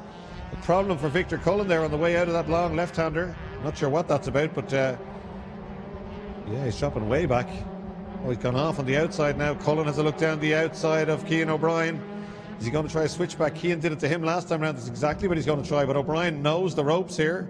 No way he was putting the car exactly where Cullen was. No way he was letting him up the inside there. Cian O'Brien, then Cullen, McMullen, Turley, Grimes. Ferrari doing beautifully, it's got to be said out front here. Great start off the line. Doesn't look like he's there by luck. He's going very well. Fastest lap for him, Ferrari, of course, standing start. Gap of 0.6 of a second back to Cian O'Brien, who really does not want to let Michael Cullen pass. Cullen's going to have to pull something special out of the bag here. O'Brien in the Pro Tune car, Cullen in the Beacon Hospital car. Doesn't gain anything through the first bit of turn 3. Ferrari will be loving this in his mirrors, just watching the two boys having a bit of a scrap. McMullen, Turley, Grimes. Jones next up, I think that is. Not sure if Victor Cullen, I think, is still running. He is still running. Must have been a misgear on the way out of that left-hander. So Ferrari now, here comes Cullen, looking for a run on the way up the hill. Once again, Cian O'Brien doesn't go out wide, doesn't take a racing line, doesn't want to leave a gap there. Cullen does though, he goes high and wide. That should make him quicker on the exit or quicker through the corner. That's what he's planning here. Closes up just a little bit, but he doesn't get alongside. Third gear, fourth gear now on the back straight. They get up to pretty high speeds, these STs, on the way down to 7A and B. Once again, O'Brien not leaving any gap at all there, centre of the road. Cullen goes to the inside, takes a lunge, but there's nowhere to go.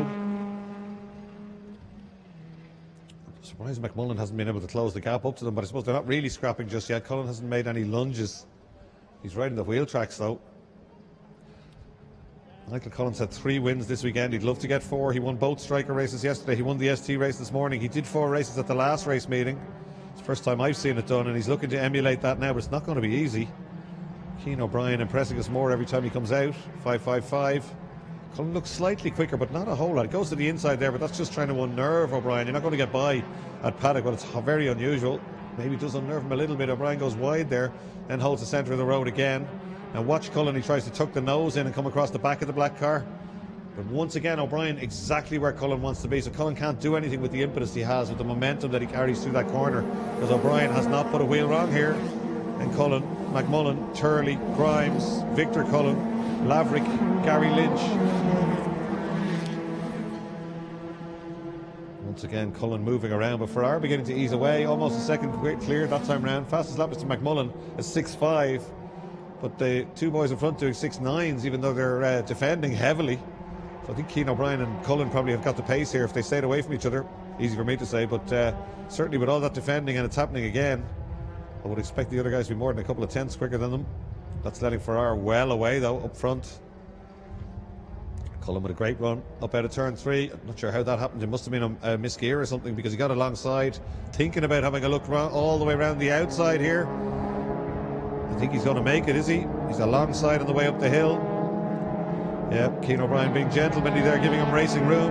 Could have shoveled him off on the outside there, but absolutely not. Gave him just the width of an ST and not much more. So Cullen now up to second place. Ferrari will have seen that in his mirrors. McMullen almost with him, but O'Brien's not finished just yet. He gets a great run through Lola and down the back straight. Now it's Cullen who has to hold the centre of the road in case of a lunge from the dog driver down into 7A. McMullen right up on the back bumper now of O'Brien and bringing Max Turley with him. Max Turley's been pretty relaxed in this race. He was wild in race 1 and great to watch, but maybe saving his tyres. These Fiestas can eat their front tyres in the first half of the race and you'll be a sitting duck in the second half. Ferrari's got the head down now going.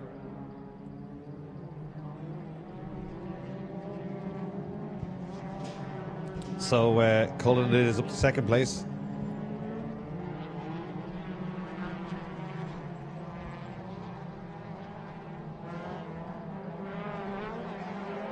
So Michael Cullen, oh, somebody gets way out of shape. McMullen, well held, but that's cost him a lot of time. Turley nowhere to go, was in behind him. He has a lunge down the inside on the brakes though. Turley trying to get down the inside. McMullen has that covered just about. They get turned in. I'm not sure what happened there. The back of the car must have been unsettled. Massive big opposite lock slide, but well held by Dara McMullen. It's dropped it back just a little bit, but not much. Nothing Turley could do about it at the time. So Ferrara, Cullen, O'Brien, McMullen, Turley, Grimes, Cullen, Laverick and Lynch now. And Declan O'Driscoll rounds out the top 10.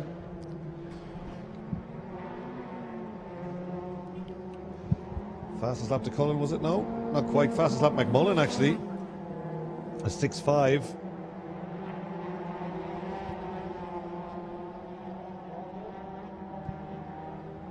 Ferrara showing plenty of pace here. Cullen's not really eating him up. He's just inching back up to him really. They're beginning to spread out just a little bit. Nothing Max Turley could do about Dara McMullen by the look of it. Both in the 7s last time round.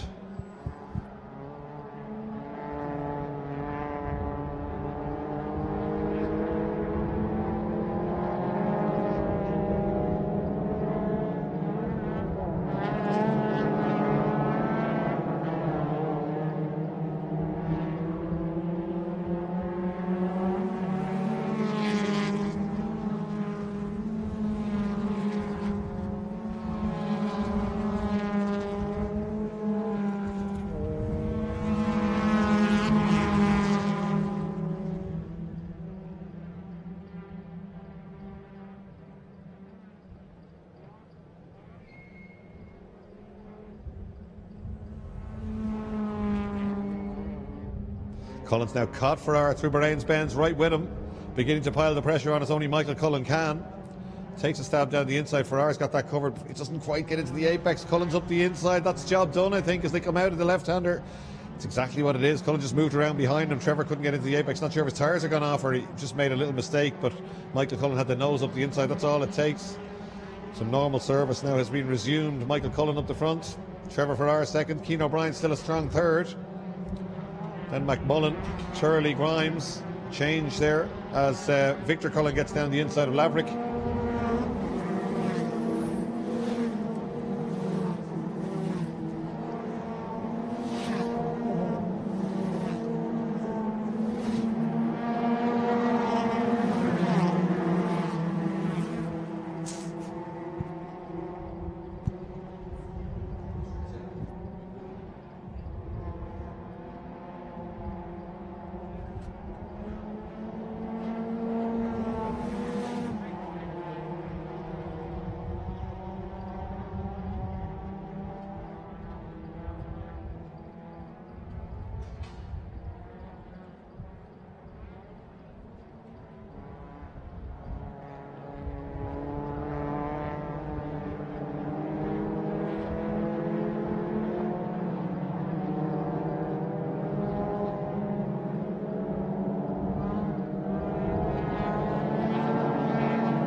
So Michael Cullen leading now, and Keane O'Brien deciding that he might want to go one step higher on the podium. He's in third place and he's closing down Ferrara.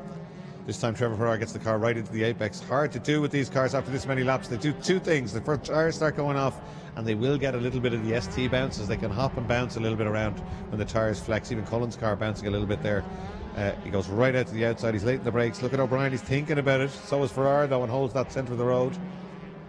McMullen not done just yet. Time's way slower than we've seen all weekend by all of them. Cullen with a 5.9 as quick as the 7.9 for Ferrara. 6.3 for Keane O'Brien. Keane O'Brien certainly quicker than Ferrara this time round. 6.4 for Dara McMullen for his personal best, so he's not done just yet either in fourth place.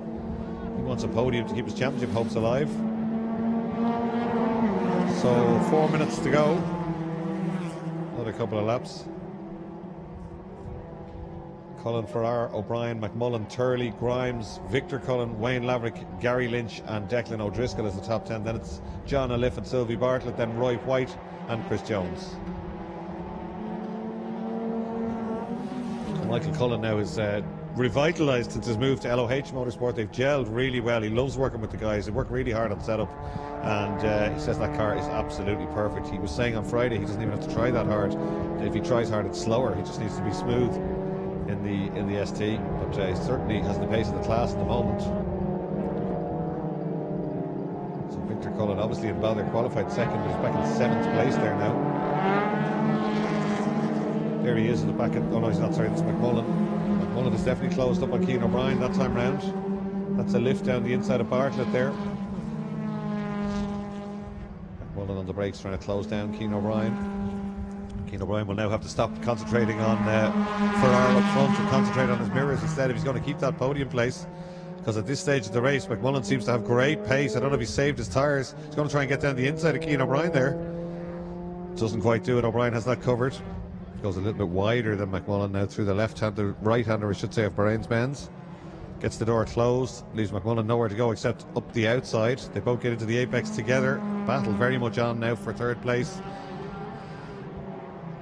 McMullen very, very close. Should be aiming for a switchback here, I'd imagine, if O'Brien defends, which he will. He does. McMullen goes high and wide. Gets alongside, almost on the brakes. He'd be looking to come across the back of the black car now and be on the inside on the way out. That's exactly what he's trying to do. He's got the nose up the inside. That could be job done as they come down the straight. There's not much in the straight line. He's easing up alongside, though. He's quicker in a straight line. Let's watch the speed trap. Darren McMullen 128 as opposed to 125 for O'Brien, so slightly quicker there. He got the job done. I think he might have saved his tyres early on. He looked like he wasn't getting involved in any of the action early on, McMullen, and certainly that looked like he's got more traction, and just caught Cian O'Brien there from well back inside a lap. Fastest lap still to Cullen, 5.5, and he's done a 5.6 last time around. These guys all in the 7s and 8s. Max Turley looking for a piece of the action now in 5th place. But Ferrar looking very good in this one, isn't he? Just 1 minute 39 to go. Not sure if they get another lap after this one. Cian O'Brien's not done yet. He wants to have a go back at McMullen though, as they come back down towards the main arena.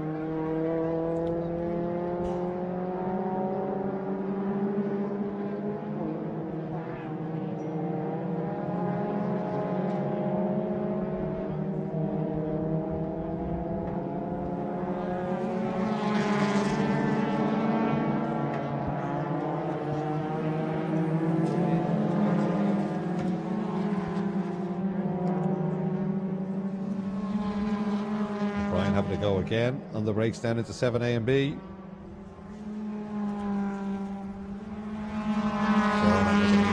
the head down, looking good for 2nd place here. 52 seconds to go.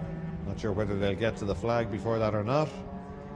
And Ferrar, McMullen, O'Brien, Turley, and then Grimes with a queue behind him. Victor Cullen beginning to crowd him now.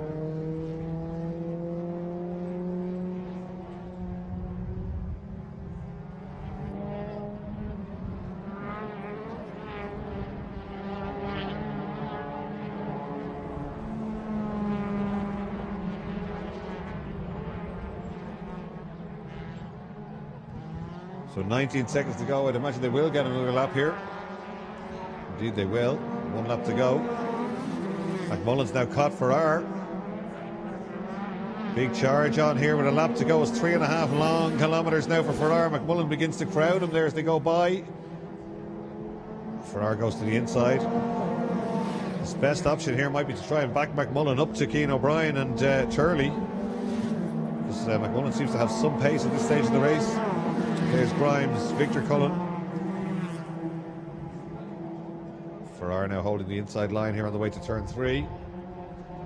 Through the first apex.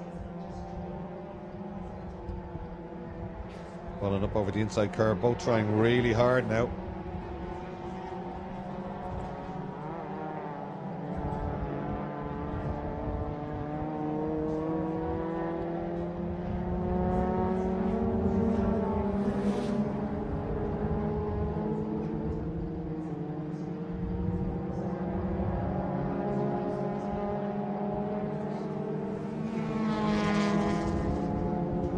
Ferrar's broken away just a little bit in the final lap, giving himself a little bit of breathing space. They're all trying very hard with the front. Nankangs past their best at this stage. 3 sessions today, of course, for them. And it's pretty warm out there still. That said, Michael Cullen's just done fastest lap of the race, 2:05.087. And here he comes down to Bahrain's Bend for the last time. He'll be well used to the side of Fergus Brennan and the checkered flag. Way clear of anybody else, Michael Cullen. And it's Farrar, McMullen, gap back to O'Brien, and Max Turley.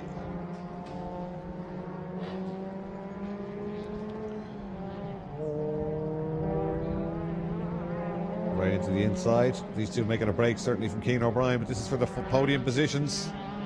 Michael Cullen is up to Southside Motor Factory's corner for LOH Motorsport. Kevin O'Hara and John and Luke will be delighted with this one. Here he comes, and the Beacon Hospital.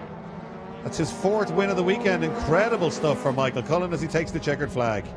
What a drive from Trevor Farrar. Really probably drive of the day. Trevor Farrar fighting with the big boys.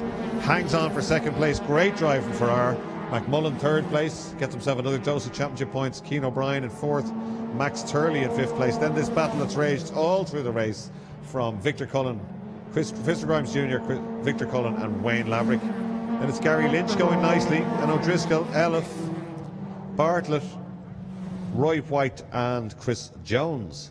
So that's the end of the 2nd Coffee to Go Fiesta ST race. Great entertainment from the Tin Tops. But we're going to be back in a few minutes' time with the biggest saloon car grid, in fact the biggest of any grid all weekend, the Zetec Safety Fiesta Zetec Championship. There's your results. 1st place Michael Cullen, then Trevor Farrar, Darragh McMullen, Keane O'Brien, Max Turley, Christopher Grimes Jr., Victor Cullen, Wayne Laverick, Gary Lynch and Declan O'Driscoll.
Continental Tires, Irish Compact Car of the Year 2023.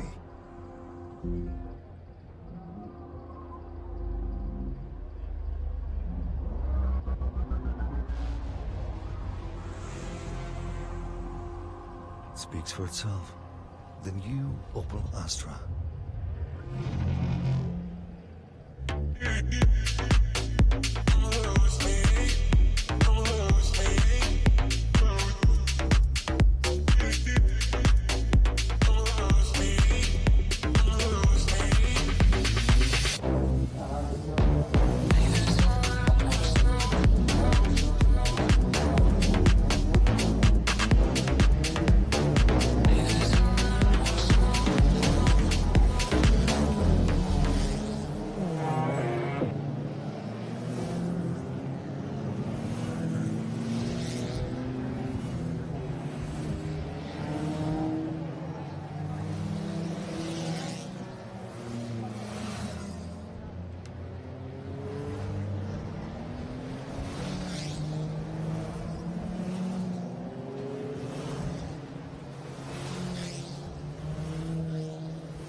So, Zetec safety budget tin tops are out on track, and it's Derek Graham, the Northern Ireland visitor, on pole position. He's won already in this class. He was on pole at the first race meeting. He's a champion from up north in this class, and very, very quick driver, very accomplished, loads of racecraft, loads of pace. He'll be hard to beat in this one. Keith Rabbit alongside him in the Rapco car. Then it's Dave Maguire, Dawson alongside him. Then Michael Barrable, Sean McGovern. Top six, of course, reversed in this race. There must have been some sort of a disciplinary process or something, because this is about the third grid I've had for this race, but that's the way it's starting. Graham, Rabbit, Maguire, Dawson, Barrable and McGovern. That's the top six reversed in race one. Then Mick Keogh, who went really well in race one. A man that really loves his motor racing, Michael Keogh. Then Jason O'Connell, the top rookie. Incredibly impressive this year is Jason O'Connell. Eduardo Gonzaga, our Italian driver. Mark O'Donoghue, great to see Mark going so well again. He's had trouble with that car, didn't really have performance. He did loads of work on it, and obviously is getting to the root of it. Then Josh Brown, another incredibly impressive novice in his second race meeting. He's 11th on the grid. Richie Byrne alongside him. Then Emma Dempsey going nicely. Lorcan McGivney, Cole McLaughlin, Garrett Burke. Christian Brennan going well. Laura Hannon as well in the Digital Motorsports car. Then Kelsey Kirby and Matthew Tyrrell. Then Stephen Cullinan and Chloe Kellett. Brian Matthews, Patch the racing driver. He was up with us earlier. He's in great form. Absolutely loving being in the mix. his car vastly improved from, he was at the back before, the car didn't have any power, and it's way better having visited Ulick Burke and the gang in the tyre brigade. Then Evan Harding going well, first time out. Hannah Selsey, Jordan Flanagan, Alan Turner, James Byrne, who's in the pit lane, he must have a problem with the car. Then Ian Fishburne, Adam O'Mahony and Sam Keogh. Don't see Sam Keogh's car out there. Away they go, and Rabbit gets a better start, gets the nose ahead of Derek Graham. Can he get the door closed? He was looking across at him when they went by us. Look at that for a grid of Saloon cars. Absolutely fantastic stuff, and it is Rabbit who leads. Graham in second. Somebody with a massive lunge down the outside. Maguire trying to get round the outside of Alan Dawson there. And it's Barrable. Michael Barrable, hugely experienced driver. Sonic 66 is getting going. The Dent Magic car, that is James Byrne. He's going to have to pass a few Mondello vehicles to get up to the pack. So it's Keith Rabbit, it's Derek Graham, it's Dawson, Barrable, Maguire. And who's that next up? That's McGovern, in fact. And Jason O'Connell going nicely. McGovern a little bit wide. They're all streaming through turn 3, staying away from each other. There's Brian Matthews in the patch car. Hannah Selsey. All down towards the main arena again through this long left-hander. Somewhere around 80 brake horsepower in these cars. They're pretty cheap. You can buy a starter car for under £3,000. Some of the top cars may be more, a little bit more than that, but they're not dear. Somebody waving there. Who are we on board with? Let's have a look. It's the JMC car in front. So is that? It's not Michael Barrable. We'll have a look at that one when we see it again. Gonzaga going through. Richie Byrne and a Dempsey car at Burke. Brian Matthews having a look around the outside of Cullinan there. Barrable was having a stab down the inside of Dawson there, but Dawson had that covered. Then it's Maguire, then it's McGovern. We must be on board with McGovern. Through the right-hander again. All staying apart this time. Mick Keogh stayed in the mix there, but it's Rabbit. Car bouncing around. Keith Rabbit just loves the car moving under him. Derek Graham looking very composed in second place.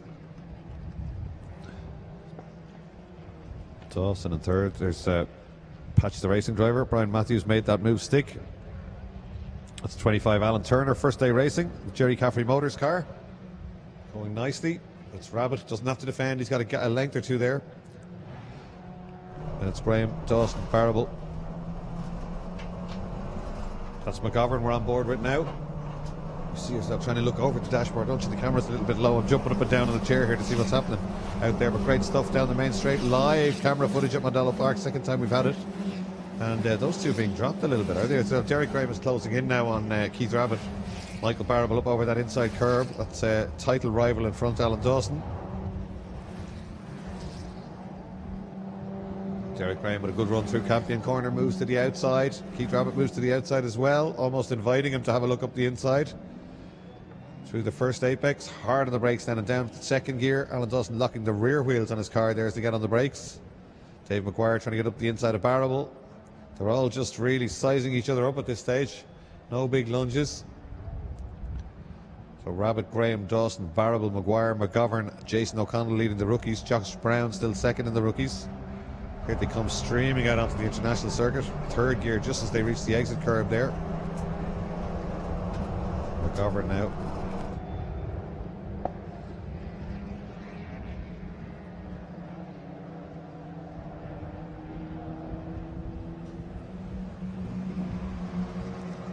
Barrable all over the back of Alan Dawson's car. Dawson senses it and moves to the inside. Barrable having a look down the outside of the brakes now. That'll leave the door open surely for Maguire. Indeed it does. Barrable's going to lose himself a place here. Or can he sit round the outside? Maybe he can, but he's got it. The next one's a right-hander again, so he's probably going to lose that place. Maguire gave him just about, I think, the width of a Fiesta. No more. Maguire, I think, wants to have a look now at Dawson. And McGovern's in the mix now. We're right on the back bumper now. Michael Barrable in the MB Motors car. McGovern looking very composed here through the right and then left. So the young guns having a go at the older drivers here. And McGovern has got down the inside of Barrable as well now. Second gear, third gear, heading back towards paddock. Here's Barrable on our right. We're on the inside. Barrable on the outside. They stay away from each other, going through right out to the exit curve. Barrable will surely find himself out onto the dust there. McGovern's got by though. Goes defensive straight away. So not really working out for Barrable now. And that's Jason O'Connell right behind him. And then Mick Keogh. Oh, Barrable's got back down the inside though. Experience showing there. Dawson third, Maguire fourth, Barrable fifth. Sean McGovern alongside him. Barrable has it back, but Jason O'Connell having a look now. See Jason O'Connell in our right mirror. Look at that, just over the right hand side. You can see Jason O'Connell sticking the nose down the inside. He's messing with the big boys today. Third gear through Campion Corner, right out onto the exit curve there, using all the road in these little Zetec Fiestas. Look at McGovern pointing, go on, I won't have a go at you, go on, let's catch the boys in front. I don't believe you, says Michael Barrable, and holds the centre of the road down to second gear. The car moving around a little bit. You can see the input of the steering wheel there, but McGovern motioning at Barrable to keep going. Try and keep up with the group in front. Don't lose pace with them. What about Keith Rabbit out front? He's going nicely here. 7/10 to the good last time round. Then Derek Graham and Dawson.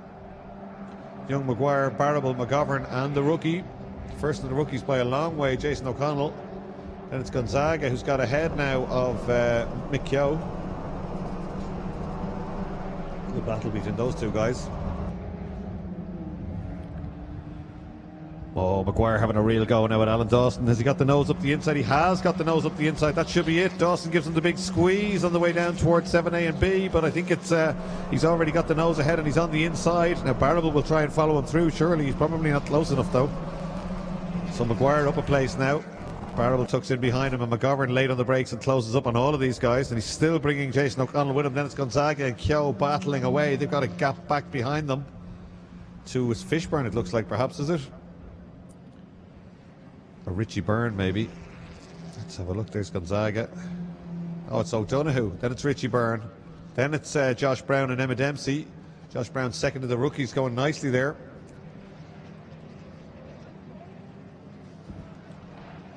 So 8 minutes still to go, not even at half distance yet. Rabbit flings the car out over the curbs as he always does. Derek Graham in second. Maguire looking very strong here in the red and white JMC car. He's moved himself up to third place and he's motored up behind Derek Graham. McGovern looking to have a go now at Barrable.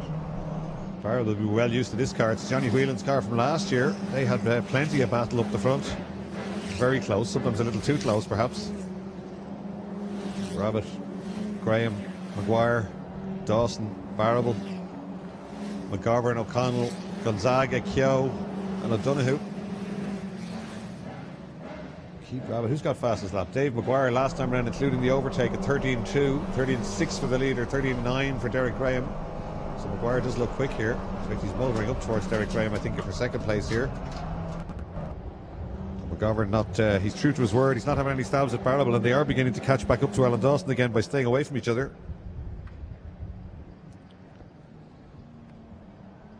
So down into the long left-hander, and it is Keith Rabbit. I think that gap being closed ever so slightly by Derek Graham.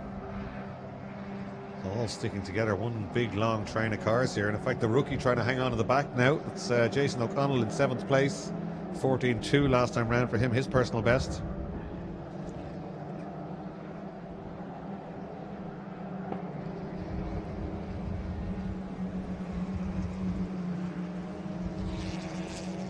Barrable would look down the inside of Dawson now as they head down towards 7A and B.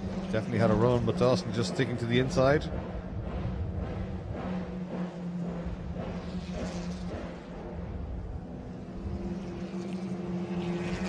McGovern's still right with them. Gonzaga just getting away from Mick Keogh a little bit there. They're both going nicely. The two guys that work very hard on their cars have improved a lot since last year. Maguire now beginning to breathe down the neck of Derek Graham for second place. He's still got fastest lap. We're on board again with McGovern. He goes down to second gear there, tries to get up the inside of Barrable. And Maguire's got through. Maguire's got through into second place. Just while we went on board there, he got down the inside into that long left-hander, and now Keith Rabbit's going to have another challenger chase him down.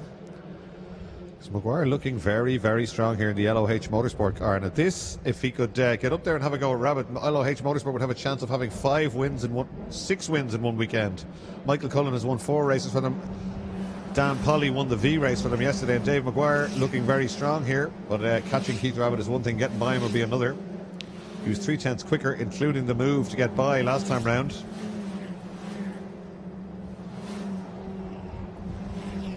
See the front tires beginning to go on these cars. A lot of understeer. Mick Keogh there with more lock on than he would have had earlier. Some of the cars at the apex of turn 1, so the tires just a little bit overheated.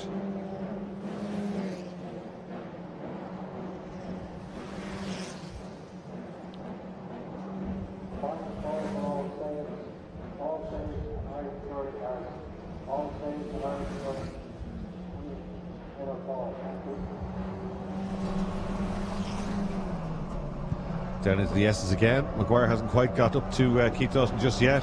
Barrable gets a run now again. I can see it in front. He gets a run at Dawson, gets alongside Dawson now. He's on the outside for Lola corner. He's got the nose ahead. This is great view from on board behind. Will Barrable try and switch back, or will he try and sit back to the inside? Let's see in our background. He gets back to the inside. He's got it done. He's got it done. Super move there by Michael Barrable. Down the outside and just comes back across Alan Dawson. Dawson's going to lose 2 places here because superb timing from young McGovern. He's right on Barrable's bumper. There's no way he's going to let Dawson back in there, I don't think. They go through 7A. Dawson on the outside for 7B, not a good place to be. They stay apart. He's lost 2 places now, Alan Dawson, and Michael Barrable up to 4th place, and that could have implications for the championship. Barrable was a close second. Now Jason O'Connell having to go with Alan Dawson. That's really is a rookie versus experience there. Alan Dawson racing here since 1988 in Mondello Park. Jason O'Connell in his first year racing at Mondello Park. They come around the long left-hander. Barrable doing beautifully. He's got loads of tricks in the bag all the time, but that was absolute perfection by Dawson. He just got that run off the S's. He's always thinking 2 corners ahead, Michael Barrable, and then just a beautiful switchback at Lola. You could see Dawson reacting to it, but it was too late. He hadn't seen it coming at all, and Barrable just got that one done, placed the car perfectly. Here they come out onto the main straight. Derek Graham in 3rd place, still hanging on, and Keith Rabbit has got the head down here. He's doing a load of qualifying laps, as he'd say, and he's leading by 1.1 seconds. It's 1.047 now. Dave Maguire still has fastest lap and is slightly quicker than anyone else that time round as well. Very little in it though. And it's Barrable, McGovern, Dawson, O'Connell and Gonzaga. Eduardo Gonzaga, good stuff from him. 8th place and closing down that battle in front. 4/10 quicker than O'Connell last time round.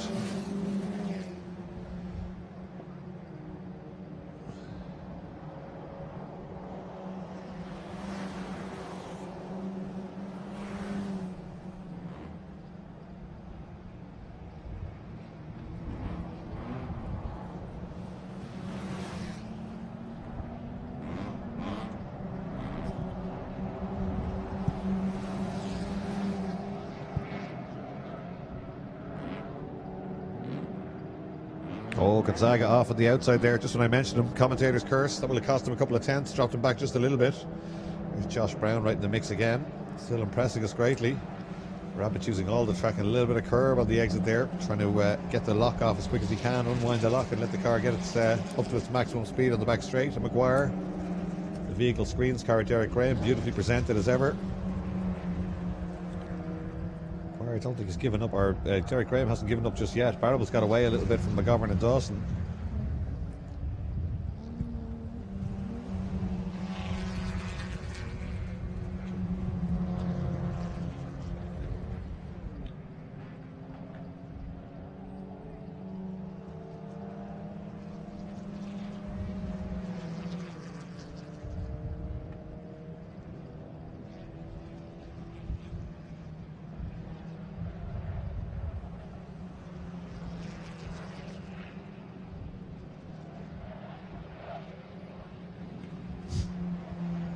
So now they've begun to cut Keith Rabbit on that lap. It's a slightly slow lap for Rabbit, and he's out over the curbs. Maguire has caught him, and he's brought Derek Graham with him with 1:33 to go. This, ladies and gents, is the last lap. It's Rapco, it's JMC, and it's vehicle screens for 2nd and 3rd, but I don't think it's over just yet. We're on board with young McGovern now as he tracks down Michael Barrable. Gets the car turned in there. Not too much understeer. Quarter turn, half a turn of lock maximum. As smooth as he can be through this one, grabbing 3rd at the apex, right out to the outside, and then flat out all the way down towards turn 3. Double apex right hander, slight lift here. Some of them claim they get through it flat, but it can be quite hard to stop the car if you do. Maguire now right with Keith Rabbit on this, the last lap. He's quite a find, Maguire, isn't he? We know how quick the rest of these guys are, but Dave Maguire, since he teamed up with LOH Motorsport this year, has been absolutely fantastic.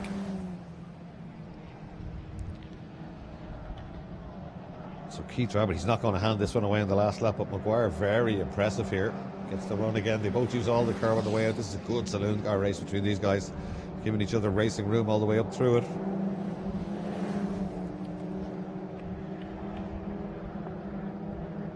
Mark O'Donoghue now in. Is he in the top 10? He's 10th. Good stuff. Mark O'Donoghue beginning to get that car sorted out. He's run at the front before in this championship.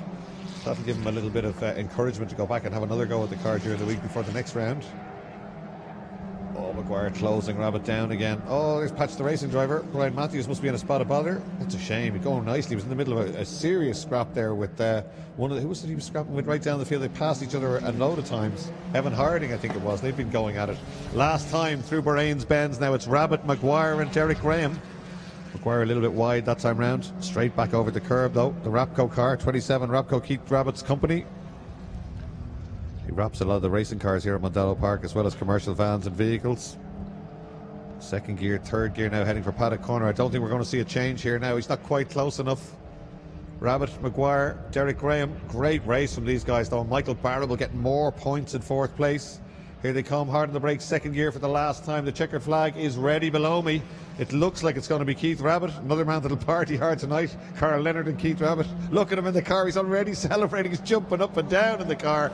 Keith Rabbit takes a fantastic win. A great drive by Dave Maguire in second place. Derek Graham in third place. Michael Barrable using all the racecraft to move up to fourth place and get himself another bag of championship points. Then Sean McGovern, Alan Dawson, and a great drive from Jason O'Connell to win the rookies yet again. Eduardo Gonzaga, is that his best result in Zetec? I think it is. 8th place overall. He was second in the rookies last year.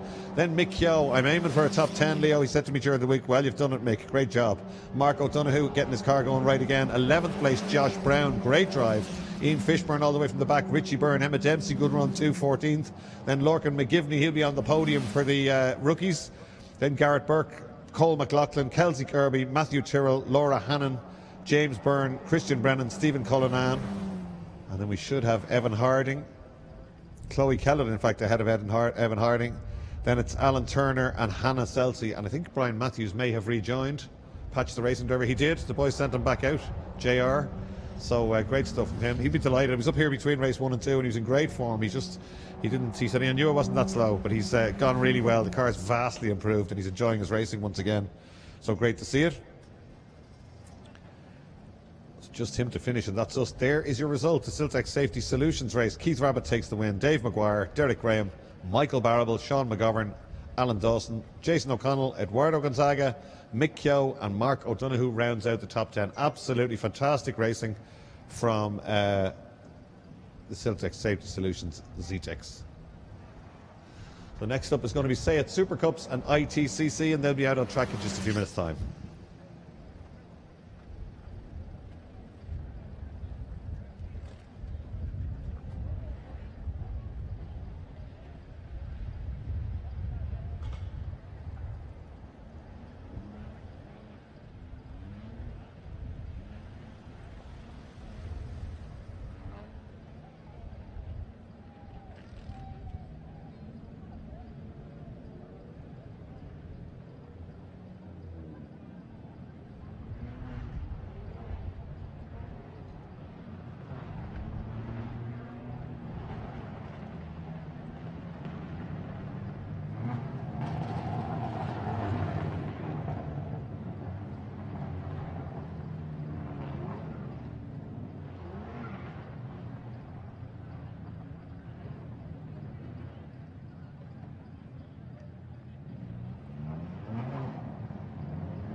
So say it's Supercup, you can hear the popping and banging, distinctive soundtrack of these cars. As we said earlier, full factory-built touring cars, left-hand drive, 340 brake horsepower, paddle shift. Very, very impressive bits of kit. The drivers absolutely love them, and the grid has got bigger and bigger.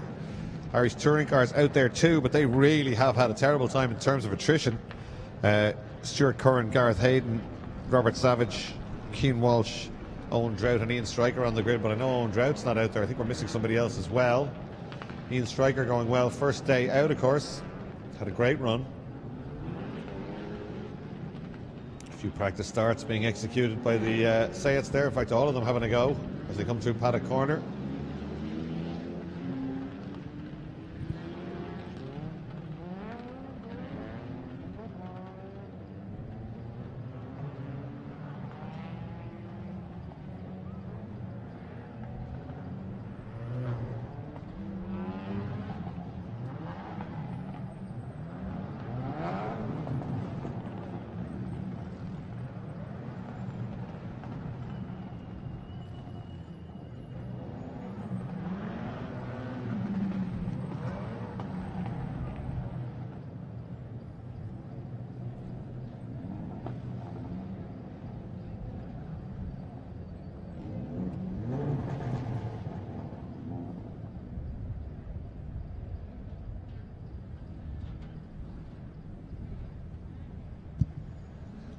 So, getting ready to go.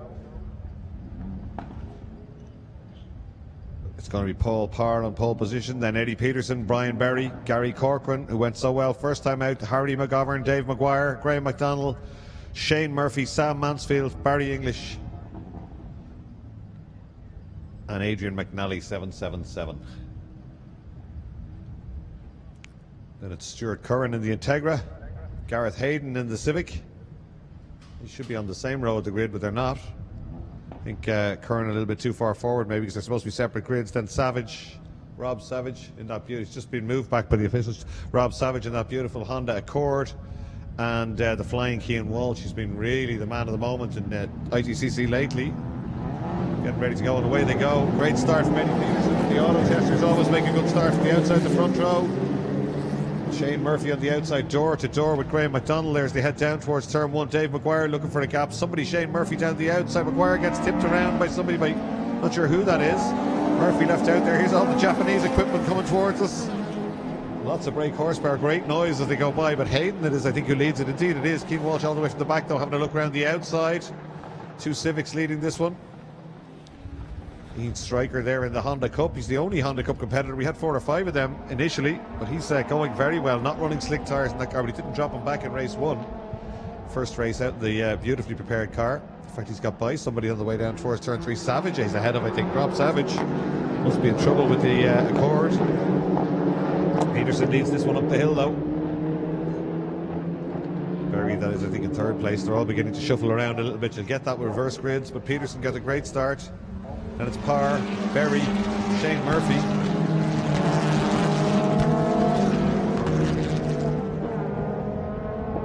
Keane Walsh just blasts by Gareth Hayden on the run up the hill there. Just pure power in that car. Then it's Curran.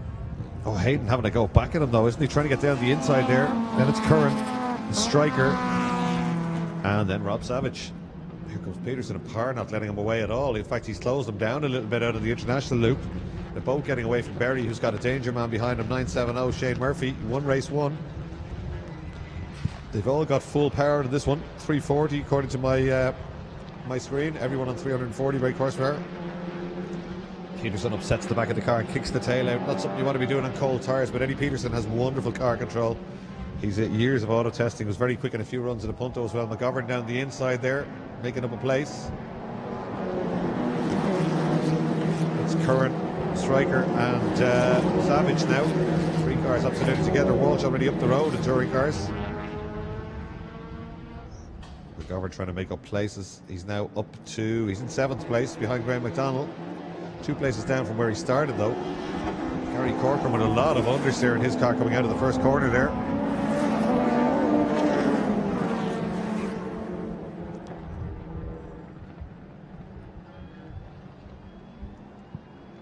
Oh, Oh, McGovern, massive opposite lock there. And I don't know if he went off, but he slid right to the outside of the circuit just as we cut away there.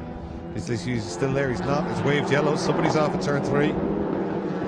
Waved yellows, are they gone? Peterson's off on the outside. Not often you see a mistake from Eddie Peterson, but a big one there. He let him run out wide. Parr pounced, and Peterson just about held him off, but he's unsettled now as they go round Lola corner. Berry will have seen that. Murphy will have seen that. Parr trying to get up the inside of the long run through Lola and out onto the back straight. Doesn't get it done on this occasion. Parr again closes him down on the brakes. Paul Parr is impressive here, isn't he? Ex-supercar driver mixing it with some big names.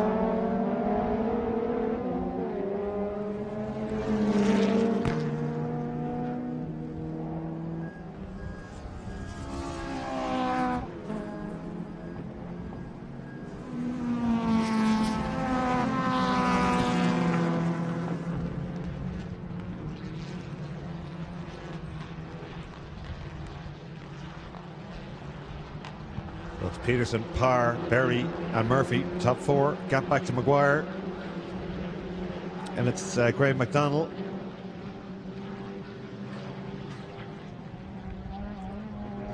And English Mansfield, I think. Let's have a look when they go by.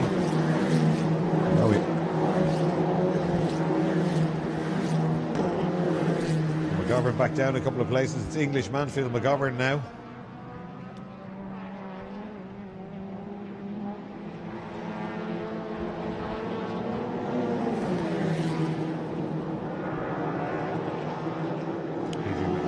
Having trouble there. 2:01.3 for him. That's 10 seconds off what the guys are doing. He came third in Kyrgyzstan a couple of weeks ago, so you'd expect him to be right up there. Obviously some sort of a problem. It's Eddie Peterson kicking up dust there right on the edge as we saw last time round. Here's where he hit a spot of bother the last time. Just got on the power a little bit early. The car just washed out beyond the curve. Doesn't do it this time. Parr tries to get a run on him at the same place.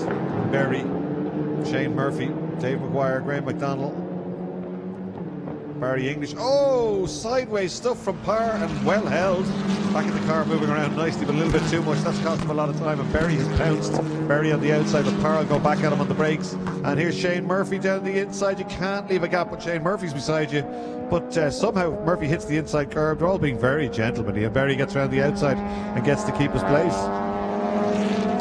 Eddie Peterson will be loving that little escapade because it's given him 4 or 5 lengths out front. He can take a deep breath and begin to relax again and get into a rhythm. He looked a little bit edgy there for a lap or two. Certainly they're all pushing very hard here. It's Peterson and a gap back to Parr, Berry, Murphy and Maguire. And Peterson in there too. Barry English starting to go very nicely in the newly liveried car.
The ITCC a little bit spread out, and Rob Savage obviously in some trouble with that car not running correctly. That's incredibly quick, and the car using the pace of the class. Certainly Cian Walsh, he had gearbox problems during the week, but he's done very nicely.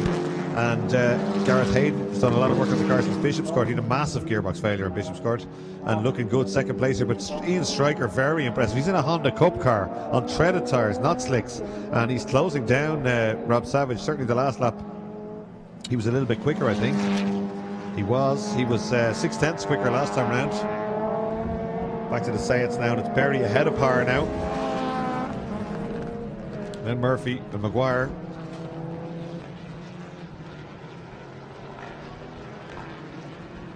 Good battle here, but Peterson out front, head down, 151.3 his best. Maguire slightly quicker with a 151 dead, but all he's got to do is keep doing those times and he won't be caught.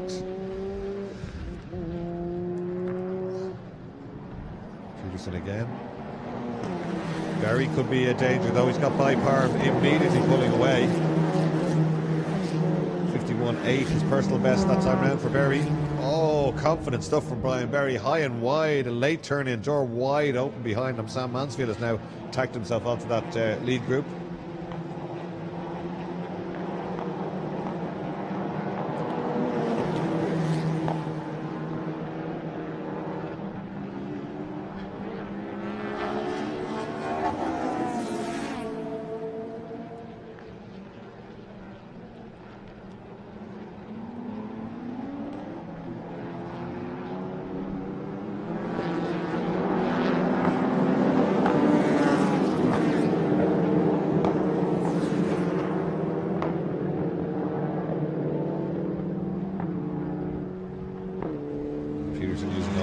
There.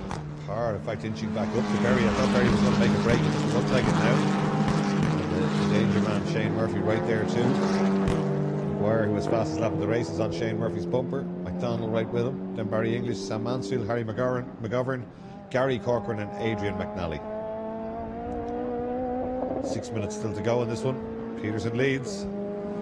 Great group of cars behind him though. Berry's car rocking on the bump stops there as he fires it through Bahrain's bend, bouncing around it a little bit. Doesn't get into the apex, front tyres probably a little bit worn. Although he gets into a late apex, maybe that's what he was trying to do.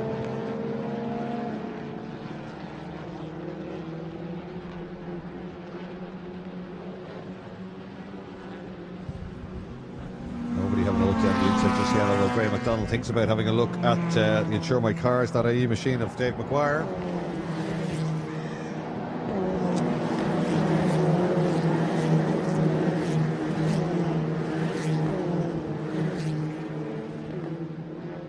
Pretty equal in a straight line. See them through the speed trap. 158, 155, 157. Not too much in it.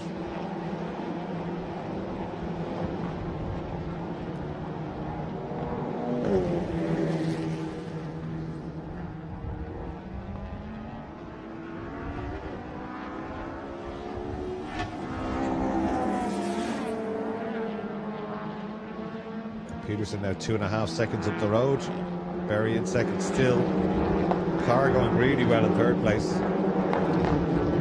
No move at all between anyone behind. Oh, just swerving. There's a little bit of back bumper there. They go one each side of it. Not sure what car that's from.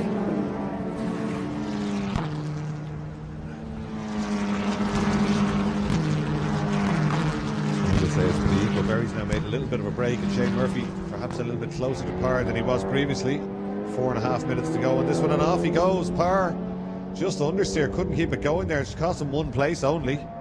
Just maybe came in a little bit too quick, or the front's beginning to go. But certainly Shane Murphy didn't need a written invitation to get that one. Murphy now up to third place. Parr back to fourth, then Maguire, McDonald and English.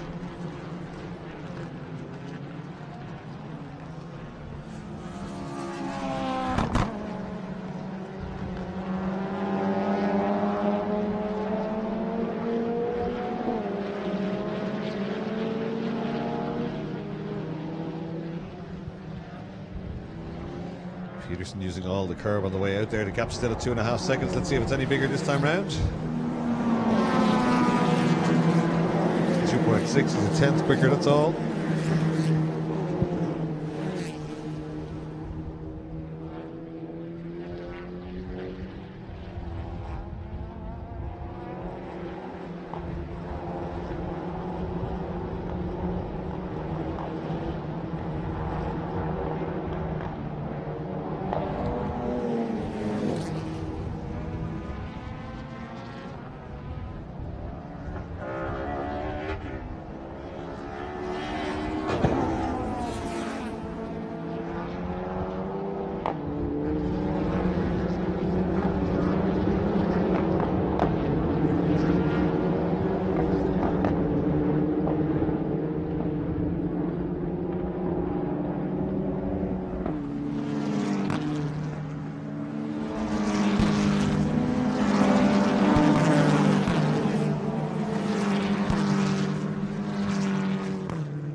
dust being kicked up and bits of cars being kicked up now on the international loop. Barry English makes up another place, I think, around the outside there. Corcoran has dragged himself up onto the back of this group as well. So that's Maguire and McDonald has won a little bit of a gap back on their side by side now. So Berry now under pressure with just 42 seconds to go from Shane Murphy. Murphy won the first race, remember. A little bit of contact behind, so perhaps a little bit of elbowing there. That's Parr and who's that? Let's see when they come back into shot. Maguire and McDonald together, but these two have definitely eased away. No problems for Eddie Peterson. He's driven a textbook race here. I wouldn't say he didn't put a foot wrong. He did go out over the curb at one stage, but he's driven superbly. Maguire gets in there, late apex, gets away. 15 seconds to go. I think we probably will have a checkered flag. We close as Murphy begins to pile the pressure on now, goes down the outside of Brian Berry, almost gets alongside, looks for the switch back up onto the inside curb. Berry's seen it all before, gets on the power. And is there going to be a checkered flag? No, we thought about it, but there wasn't. That was literally at 1 second to go, so I think probably a correct decision. It's another lap for Eddie Peterson. Ironically, had Peterson lifted there, he might have got the checkered flag, but it's not. That's not how it works. So Eddie Peterson with another 3.5 kilometres to do in the Say It Supercup Ireland race.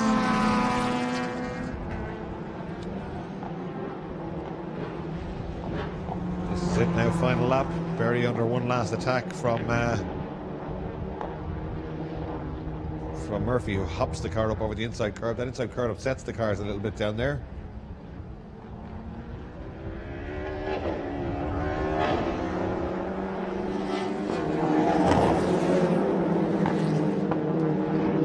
Murphy's not finished just yet. Barry moving around a little bit as they're heading up the hill for the last time. Barry English trying to have a go at Paul Parr as well.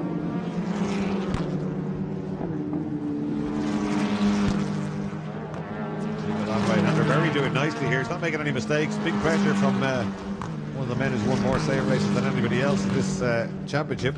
But he doesn't look ruffled at all, Brian Berry.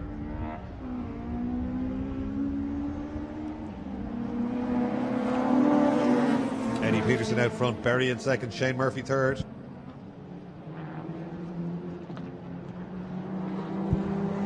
Murphy very, very close. Checkered flag is being prepared below us here.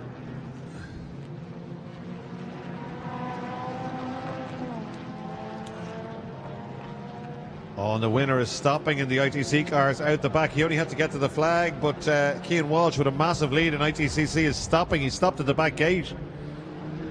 And no one there to open the back gate, so the car parked at a little bit of a funny angle, but it's going to be a race for the win between these two guys. Checkered flag is waved, though, and Eddie Peterson takes the win for Peterson's cars like new. Second place, a great drive by Brian Berry under huge pressure. Third place, Shane Murphy, then Dave Maguire, Graham McDonald, Barry English, Paul Parr, Sam Mansfield, Gary Corcoran and Harry McGovern.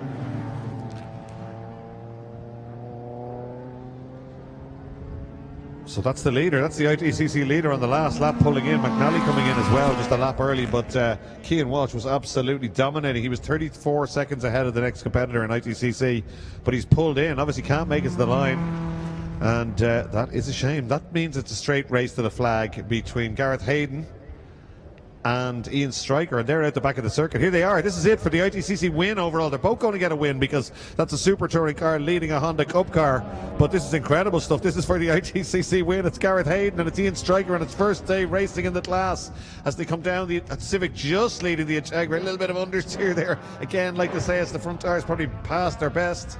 The Hayden haulage car now just ahead of that immaculate red car of Ian Stryker, the Integra. Here they come for the last time. Up towards Southside Motor Factory's corner, and it looks like Gar Hayden is going to take an outright win in ITCC, and the Honda Cup winner is going to be right with him as they come out of Southside Motor Factory's corner. It's a drag race to the line, and the Integra's getting a run at the Civic, but Hayden just about hangs on. Ian Stryker, what a great day for him. First time out, he's going to take not only Honda Cup honours, but he almost won the race overall. So great stuff from him.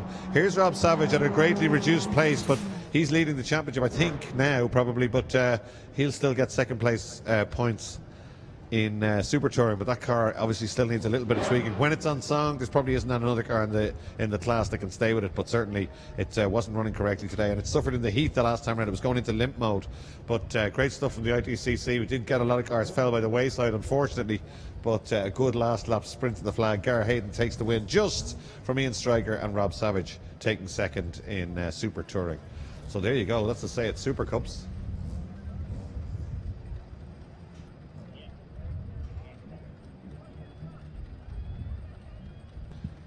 Next race should be the Dunshaughlin Motor Company Formula Boss Ireland Championship, and then we'll have the second Future Classic race, which will round us out for the afternoon here at Mondello Park.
Continental Tires, Irish Compact Car of the Year 2023.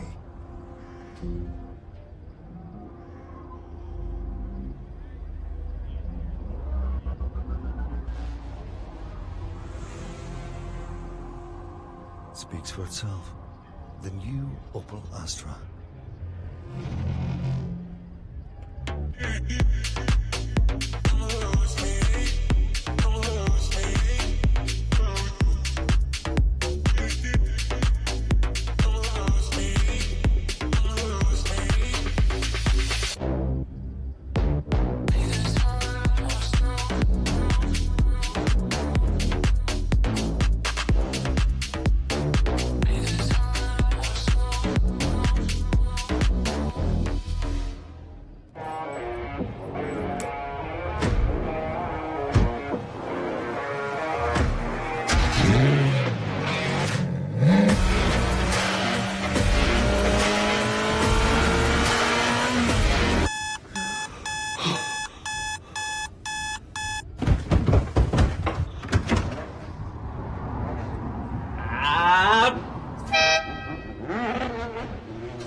So we're back with the Dunshaughlin Motor Company Formula Boss Ireland Championship. A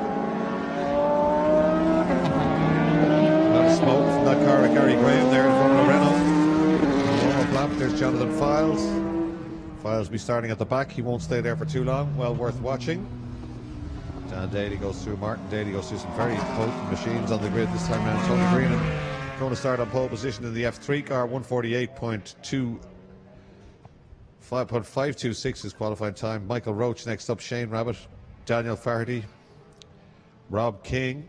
Didn't see Rob King out there this morning, but he's still on the grid for race 2. And Noel Robinson, Michael Connolly,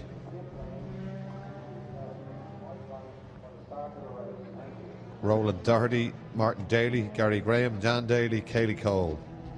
I think Jonathan Files out there as well.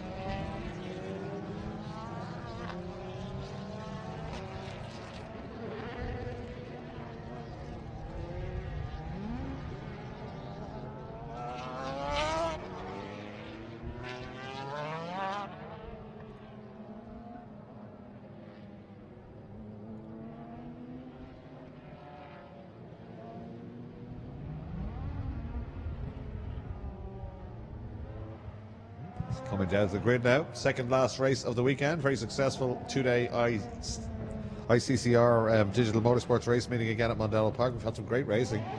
Had some patches of horrendous weather, but pretty good right now.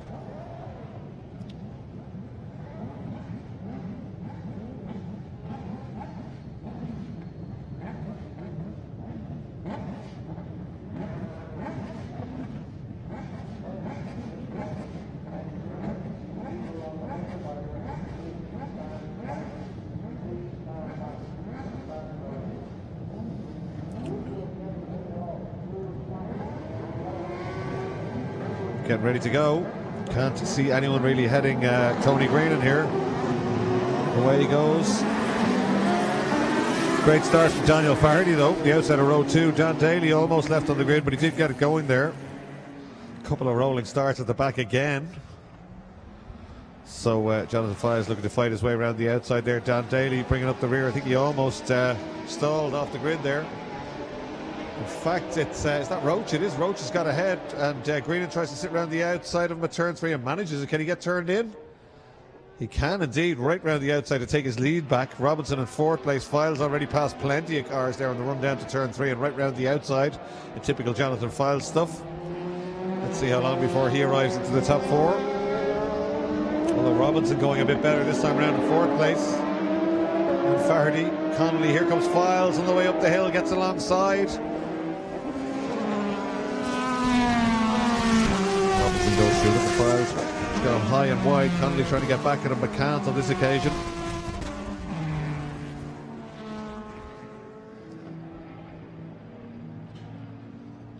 Files already trying to get up the inside. He has got up the inside of, I think that's Farty, which would put him up to 5th place.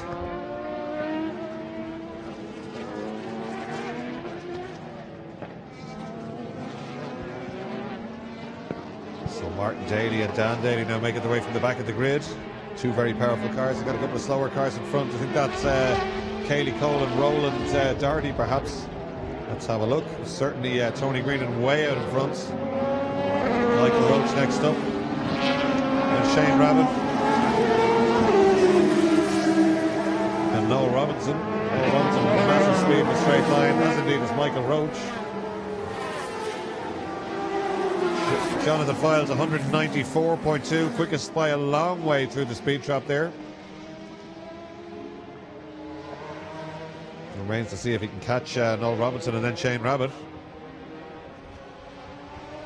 Robinson and Rabbit there together. Rabbit was ahead, but Robinson swapped that round, and it's the charging Jonathan Files all the way from the back up to 5th place so far. So Robinson it is. Let's see how quick this car can go now.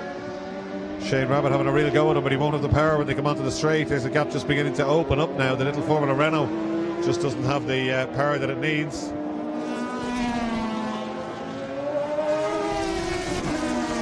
Shane Rabbit going nicely, pushing really hard through Lola corner, but Robinson on a charge. I wonder can he catch these F3 cars out front? Will be interesting to see.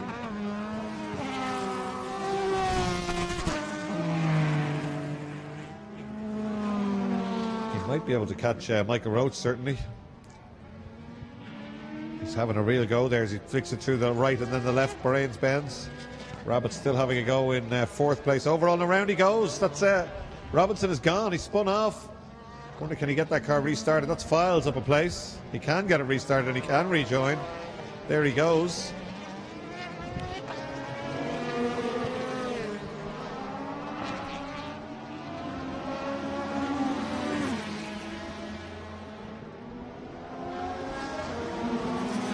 So Michael Roach all on his own. Greenan leading. Rabbit now secure in 3rd place. Files in 4th. Files quicker than Rabbit though that time round. Connolly there, big lock up from him. Daniel Fardy, the little Jedi of Cayley Cole, just blasting by him in a straight line. 22 kilometers per hour quicker in a straight line. Cayley Cole 177.3. Daniel Fardy 155.6. So big differences there. That's incredible stuff. That little Jedi car extremely quick in a straight line. She's now right up behind Michael Connolly, that is, the Radical. Martin Daly next up behind them.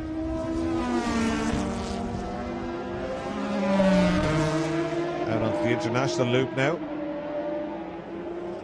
Dan Daly slowing a little bit there, I think, in that run. He had made a little bit of progress. Not so much anymore. There's Connolly, Cole and Martin Daly still behind them. Formula Renault 3.5. World Series by Renault 3.5, I should say.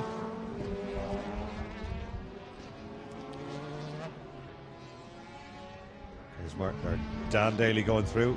Fardy, Roland Doherty and Gary Graham.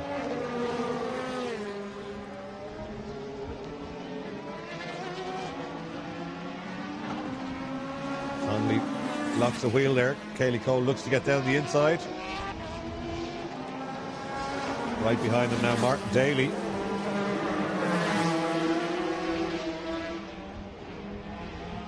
Martin Daly closing them down on the brakes. It'll be a drag race here. We know how quick that car of Cayley Cole's is, but she's got two of the quicker boss cars beside her. Martin Daly's car in particular very quick in a straight line.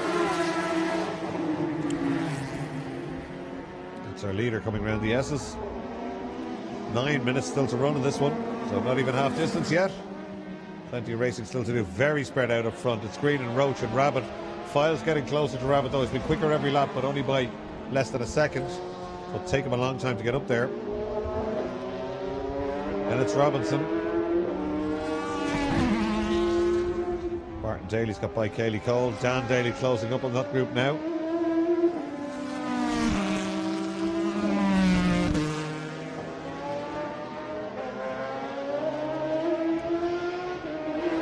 Dark skies up over turn 3, never a good sign. In fact, you can see rain in the back of that picture, but I think we should be clear. You see a lot of rain out there.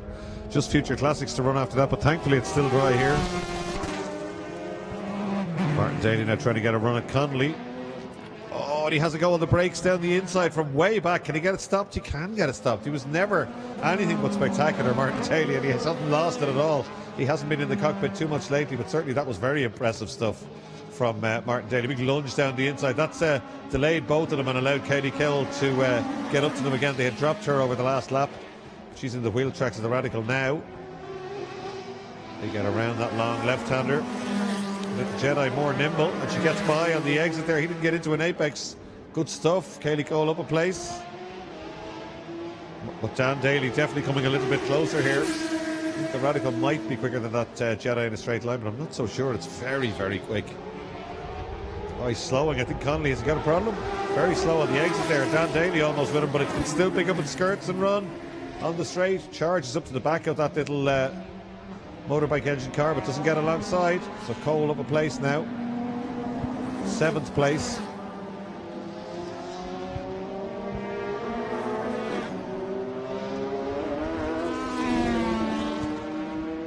Daly now closing down Michael Connolly.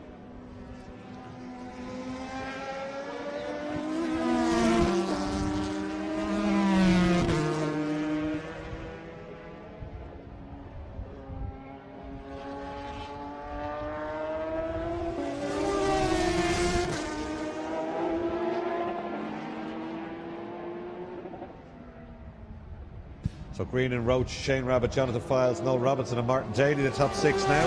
Leader coming out of the final corner. Green and absolutely on his own. We saw this last time out. Although Barry Rabbit did get the jump and managed to block and defend really well for the whole race. But in the second race when Green got cleared, this is exactly what he did. He's way quicker than anybody else here today. Michael Roach driving well in this older spec car. But a massive gap between those two, 12.4 seconds. Files hasn't managed to catch Shane Rabbit just yet. Here's Rabbit. 38.7 personal best, 39 dead for Jonathan Files, so didn't catch anything on that lap. Somebody off there on the exit of paddock. I think, is it Robinson? It is Robinson.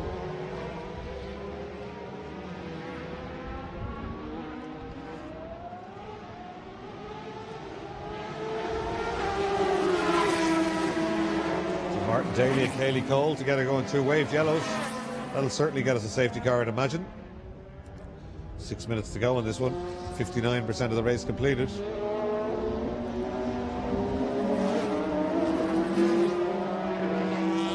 No sign of the safety car moving, though. There it goes. Just been scrambled, the all-electric BMW.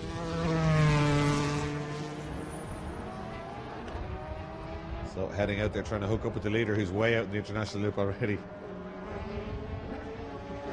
Oh, it looks like he's got himself out of the gravel and is facing the wrong way at paddock. I'm not sure what happened, but out of the commentary box I can see that at paddock corner. Looks like Robinson's car has, yeah, it's facing the wrong way on the track. I'm not dread to think how that happened, but certainly that's not a safe place to be.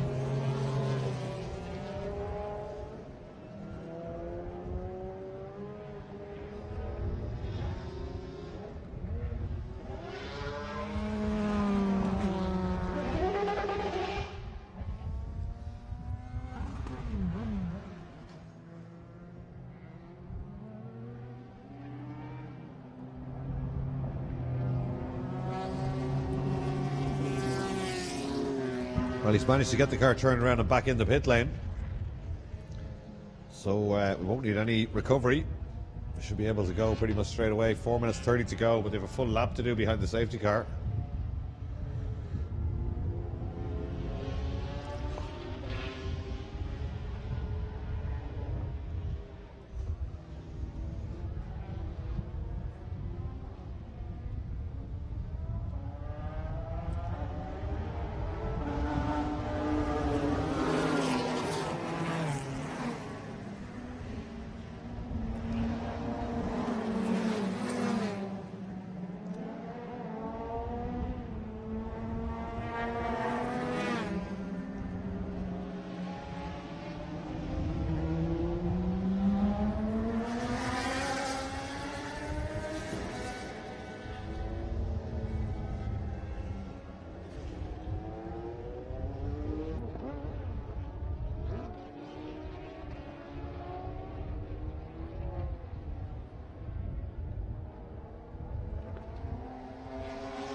Three minutes to go on this one, so we'll probably get a lap when they're released.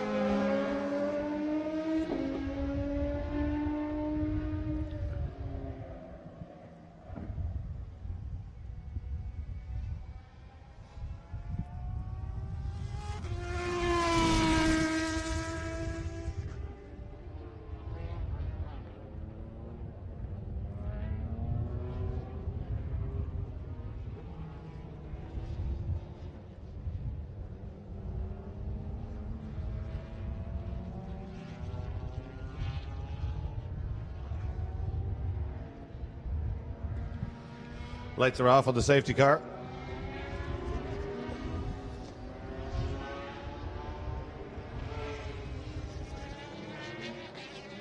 Safety car's in the pits. We're ready to go racing. 2 minutes to go. We might get another lap after this one. We're going racing, and Files is right with them now. Files trying to have a go at these. Look at Martin Daly in a straight line. Martin Daly almost having to lift out of it there as he got a run at these guys. He's got down the inside of Files, who weaves between the two cars, goes in so late in the brakes, gets out of shape on the outside. Files sits around the outside of Martin Daly. They're two of the most spectacular drivers in the paddock, make no mistake. And Shane Rabbit says, I'm out of here. He gets a good run through Campion, but he hasn't got half the power of these cars behind. Shane Rabbit now with two big monster cars behind him, and just probably a lap to run here. So it's Rabbit, it's Files, Martin Daly as they go through. Great stuff. The F3 cars have already made their break. Well, certainly the leader's already made his break. Are we missing Michael Roach? I think he's possibly still there. There's Rabbit now with Files blasting up behind him. Safety car will have gone wrong from here. Dan Daly's got ahead of Cayley Cole. Yeah, that's Michael Roach right at the back, so obviously a problem for him. This is for second place now. Files chasing down Rabbit. Here he comes down the outside. Files gets by. Rabbit goes back at him on the brakes. Wheel to wheel. They both just about get it stopped. Jonathan Files have to do it all again on the way back up the hill. So here they come. Files certainly has more in a straight line. He's going to have a go into Bahrain's bends. That'll never work. It doesn't. Through the right and then the left. He's going to have to track Rabbit until the final corner and try and have a go then, I think, down the main straight. Well, Rabbit's got away enough, I think. There's our leader. It's Tony Greenan. There's Rabbit. Oh, Files gets it out of shape. Martin Daly goes cutting grass. Dan Daly behind him. Yeah, we have got another lap to run. 30 seconds still to go, so Files can have another go here as he lines up Rabbit down the main straight. Rabbit holds the inside line though.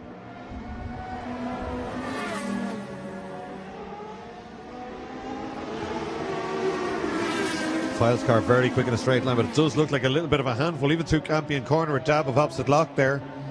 Shane Rabbit with the head down, hugely experienced, former Irish touring car champion.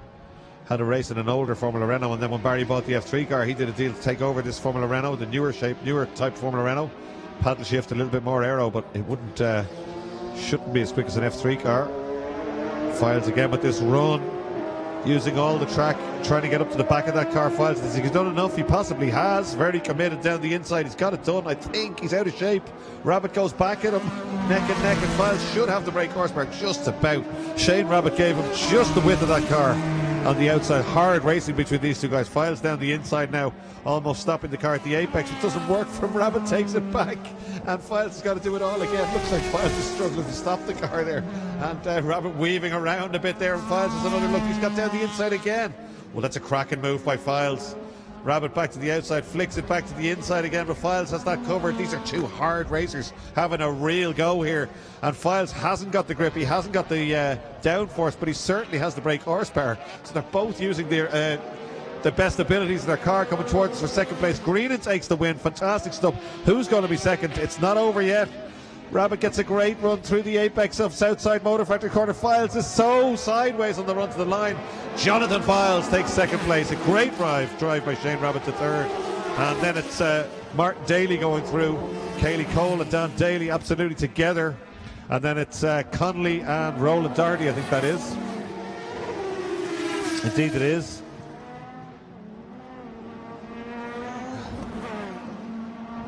And Daniel Faherty next up. Michael Roach, is the back wing gone from Michael Roach's car? And Gary Graham coming through. So there you go, the Chocolate Motor Company Formula Boss Ireland Championship Race 2. Tony Green and Jonathan Files and Shane Rabbit. The winners in that, Shane Rabbit winning Boss 2. Cayley Cole is the only car in Boss 3, so she'll take that one. Good run from her. Then Dan Daly, Michael Connolly, Roland Doherty, Faherty, all that. So just 12 finishes, but great entertainment, especially that last lap scrap between Jonathan Files and Shane Rabbit, both with the gloves off. Really good to watch from those two guys. And domination again for the second race in a row from Tony Greenan. There's your results. Greenan, Files, Rabbit, Daly, Cole, Daly, Connolly, Doherty, Faherty and Michael Roach.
Continental Tires, Irish Compact Car of the Year 2023.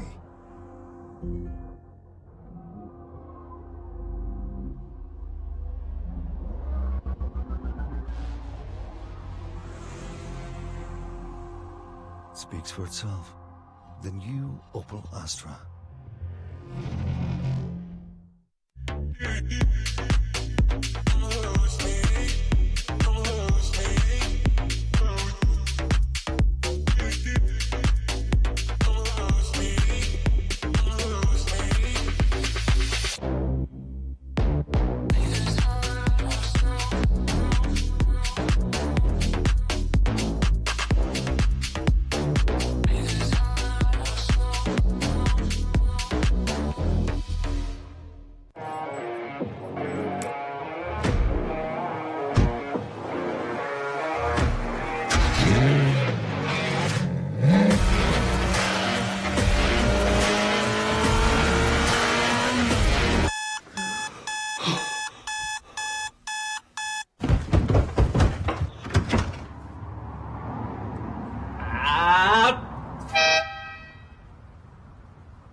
Square left onto Lou.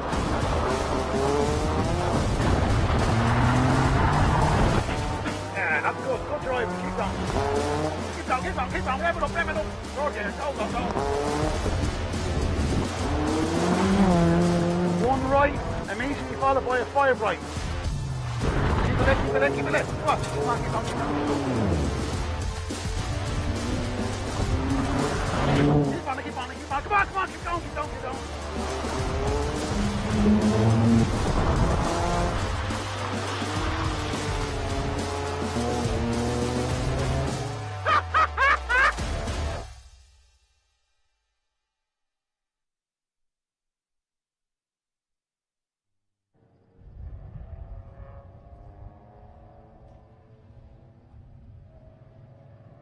So we're back with the Beacon Hospital live stream here at the ICCR at Mondello Park. Last race of the weekend. It's probably just in time too. We've had sunshine all day, but just look at the black clouds in the vicinity of Mondello Park. It's still dry. There's no rain just yet, but let's hope we can get this one out of the way before the rain comes, because I do think it's coming.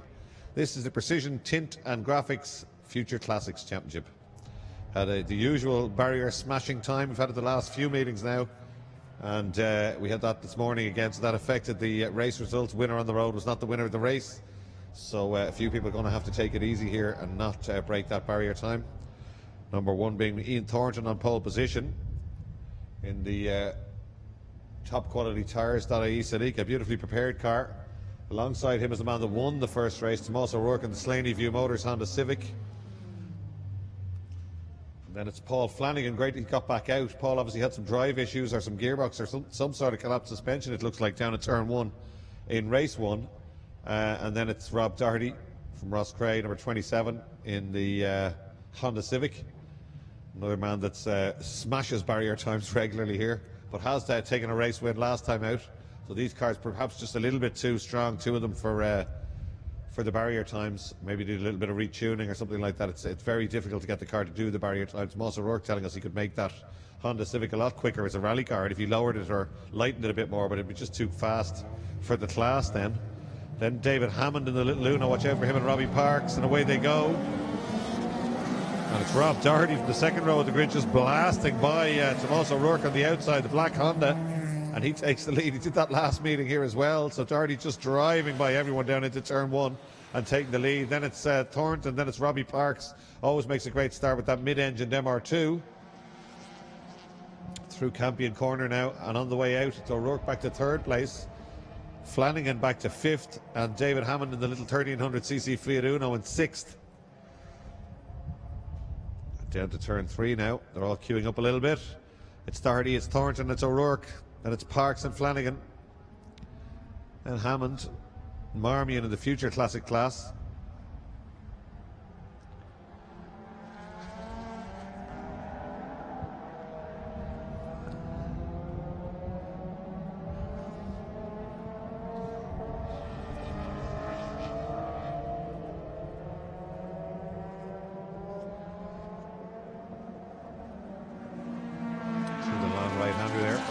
Together.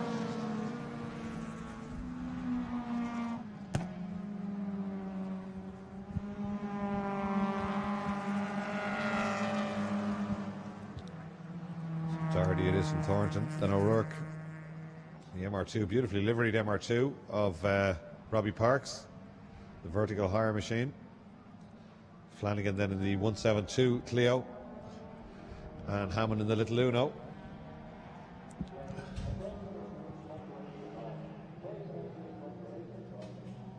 Thornton hanging onto the back of the bewinged Civic there.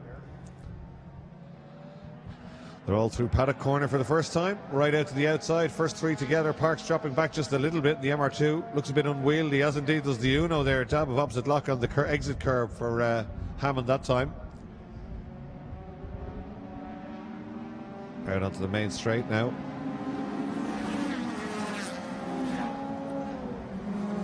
Doherty 143.4 kilometers an hour. It's almost 10 quicker than anyone else.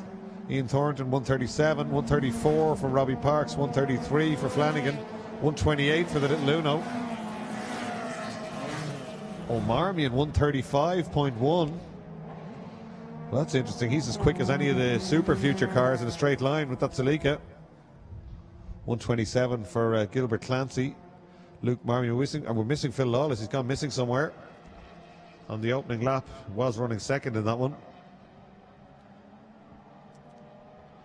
So Doherty and Thornton beginning to ease away now. Thornton looking like he was going to have a look down the inside there as they go up the hill, staying away from the exit curb. O'Rourke choosing to go right out to it, as did the other two.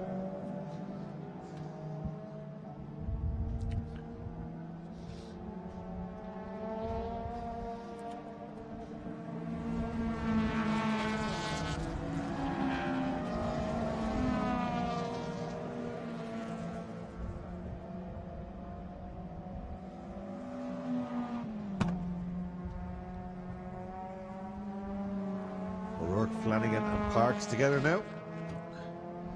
David Hammond trying to hang on the little Uno.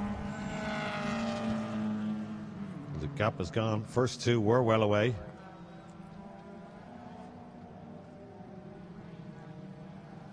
They're getting a little bit closer now. Big four-wheel drift for Hammond as he fires the little Uno through Bahrain's Bends. Doherty and Thornton now, you get the feeling they're being a little bit more careful this time round. Certainly in the first half of this lap they were well ahead of O'Rourke. But O'Rourke, the other cars, a lot closer than they were now. There's Thornton with a big lunge down the inside. Celica taking over from the Honda. Honda quicker in a straight line. We know that from the speed trap, a lot quicker in a straight line.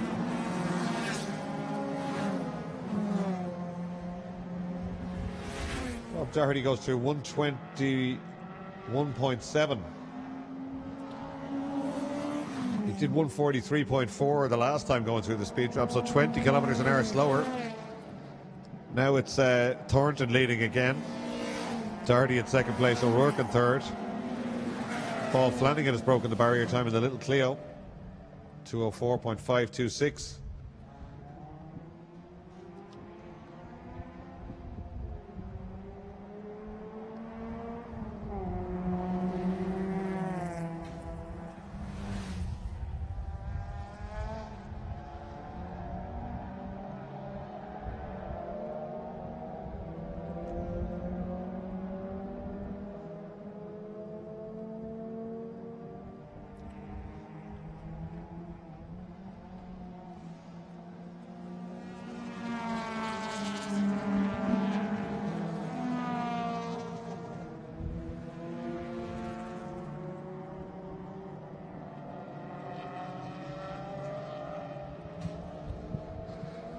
Doherty now back, definitely backing them up down at 7A and B. O'Rourke with him, Flanagan with him, Parks right with him as well. He's weaving around a little bit now on the way up the hill. Two Bahrain's bands right and left.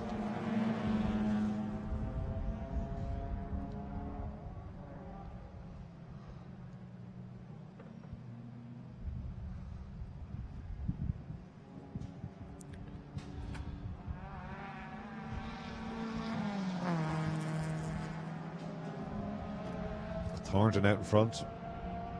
Doherty second. O'Rourke third. Flanagan. Parks. No moves, no changes. Position bar that lead one early on. O'Rourke there trying to get a run at Doherty. Goes to the outside, back to the inside. Robert Doherty now 107 kilometres an hour through the main straight. He's done 143.2 there, so almost 40 kilometres an hour slower on the main straight that time than he went at the end of the opening lap. So obviously a lot of tactics being used here. Thornton, O'Rourke, Doherty the order now.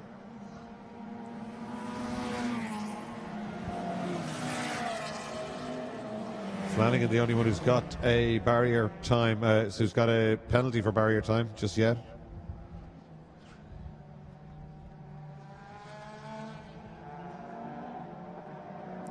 Marmion again, he's in the Future Classics class, the slower class, but he's quicker than all the Super Future cars through the speed trap on the main straight. 133 kilometres an hour. Thornton, O'Rourke, Doherty, Flanagan and Parks. 7 minutes to go in this one, half distance.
Just charging up to Thornton.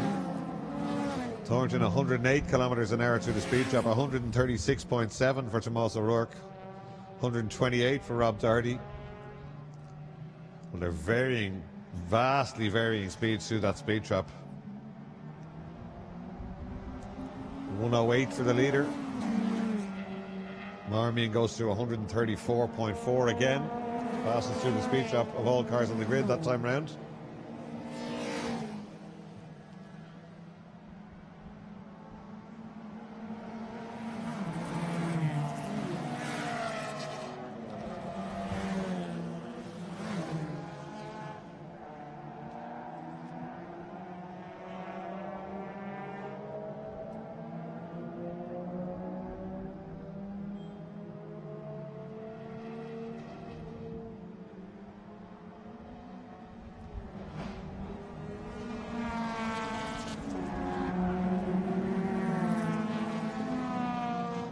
Park's right out to the edge of the track in the MR2. Robbie Park's massively experienced. He's raced right at the front in V's and Formula Shanes. He's run teams, run Formula Fords, run many, many cars over the years. Comes from a great motorsporting family. His dad, Bob Parks, of course, raced in V's for many years as well. Staunch competitor. His brother, Dave Parks, Formula Shane champion.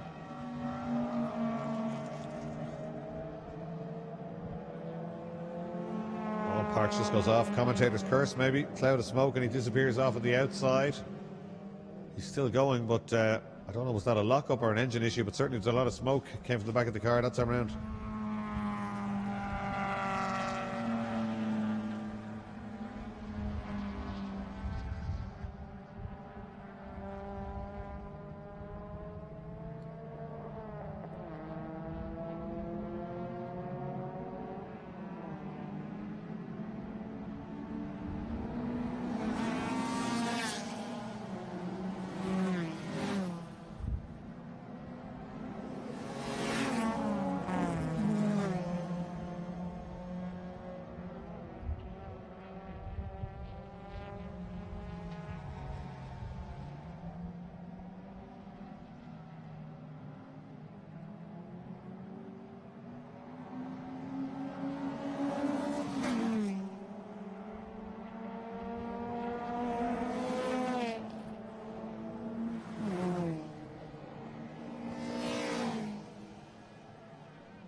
Two minutes 20 to go now in this one. Tomas O'Rourke is right up to the back of Ian Thornton.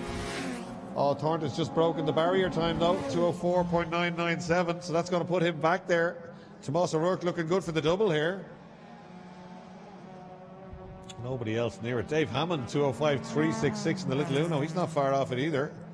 But just a misjudgment there on the final lap, on the second last lap for Thornton.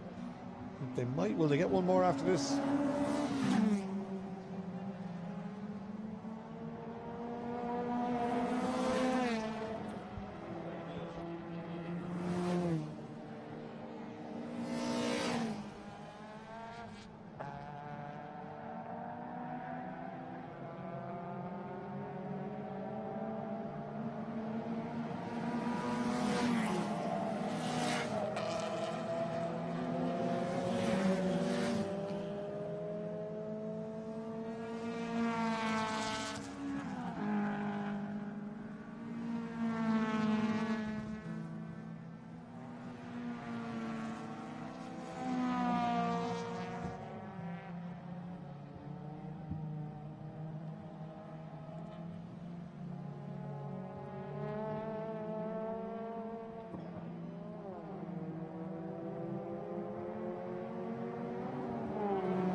.33 seconds to go.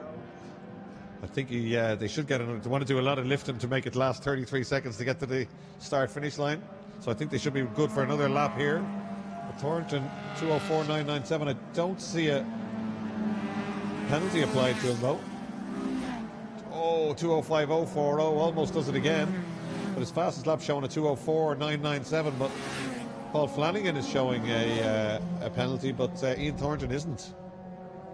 Tomas O'Rourke 1.4 seconds behind.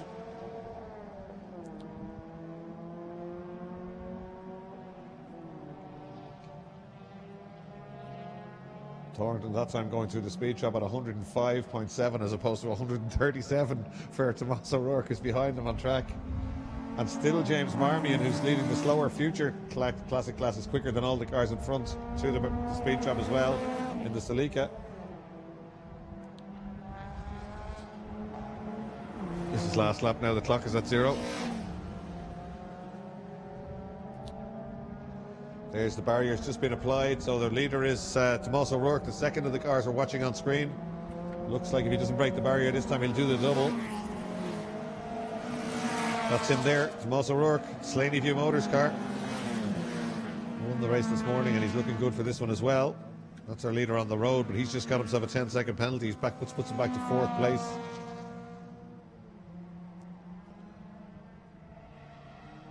So O'Rourke, Doherty and Hammond is the order in this one, because Flanagan also got a penalty in the Clio.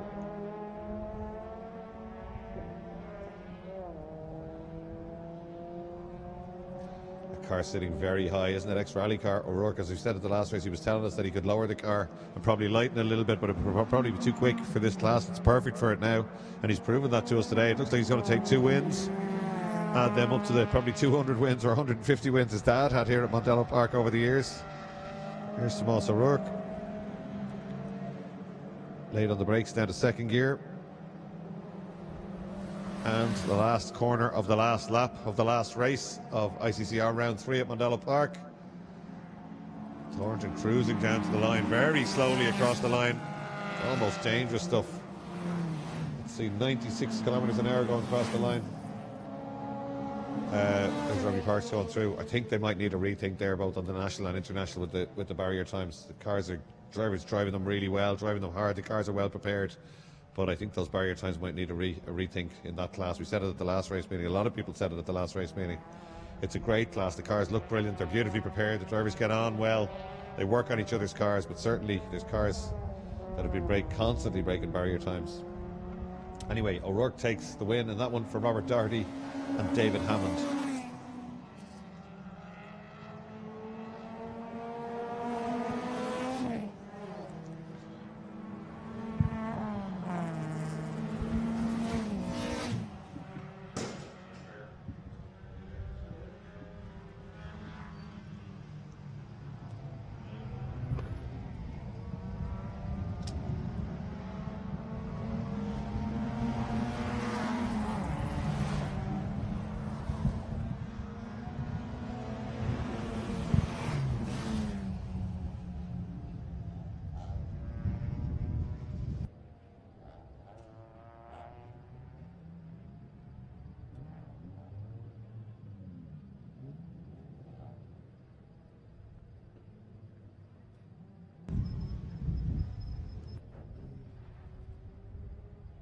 Well, there you go. The rain did stay away all weekend. Well, not all weekend. We got a good shower this morning, but certainly for the afternoon, there's still some really dark clouds over there.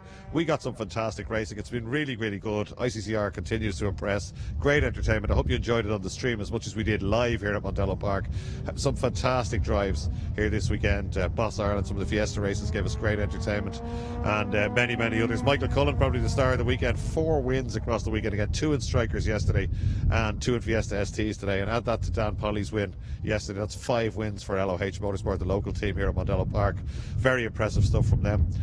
We're going to Anglesey in August with ICCR. They're going on tours. A lot of the classes, most of the classes, are going to Wales for their next race meeting. If you want more information on any of that stuff, ICCR.ie. If you're thinking about going racing, ICCR.ie. Click classes or click on start racing. Everything you need is there. It'll show you how to get a starter pack, where to get a car from, who to get in touch with. Some entry level classes, Future Classics, Formula V, Fiesta Zetec, easy enough to get into. A lot of newbies out in those classes and they're having great fun. If you want to come down to Mondello Park and drive a car, mondellopark.ie. You can drive Porsches, you can drive Ferraris, you can drive new rallycross cars we have down here, pretty much anything, single seaters, always something to do. Events coming up, the LZ Festival is coming up.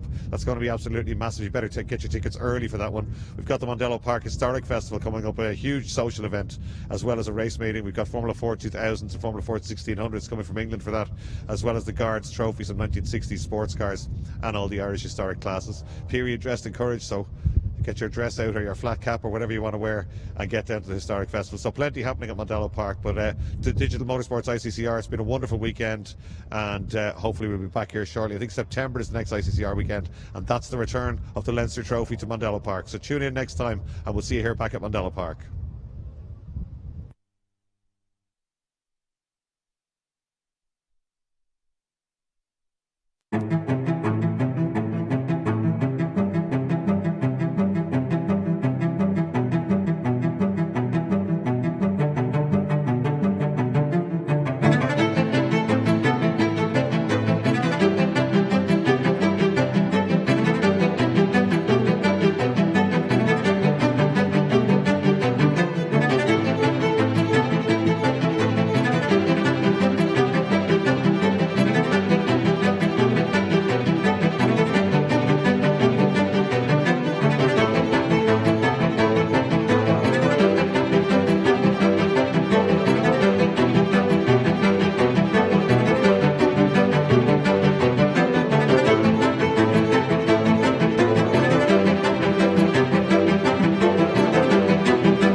Continental Tires, Irish Compact Car of the Year 2023.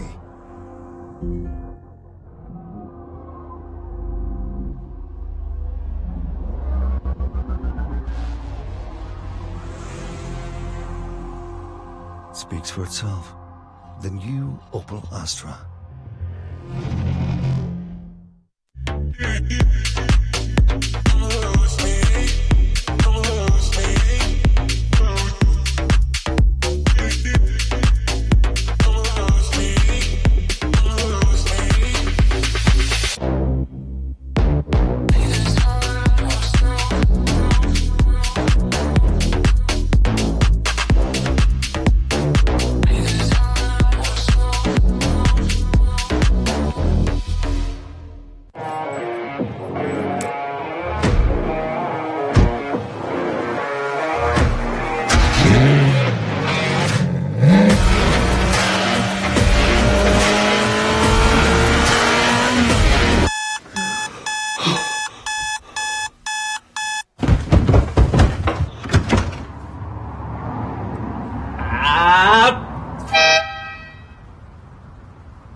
Square left onto the out.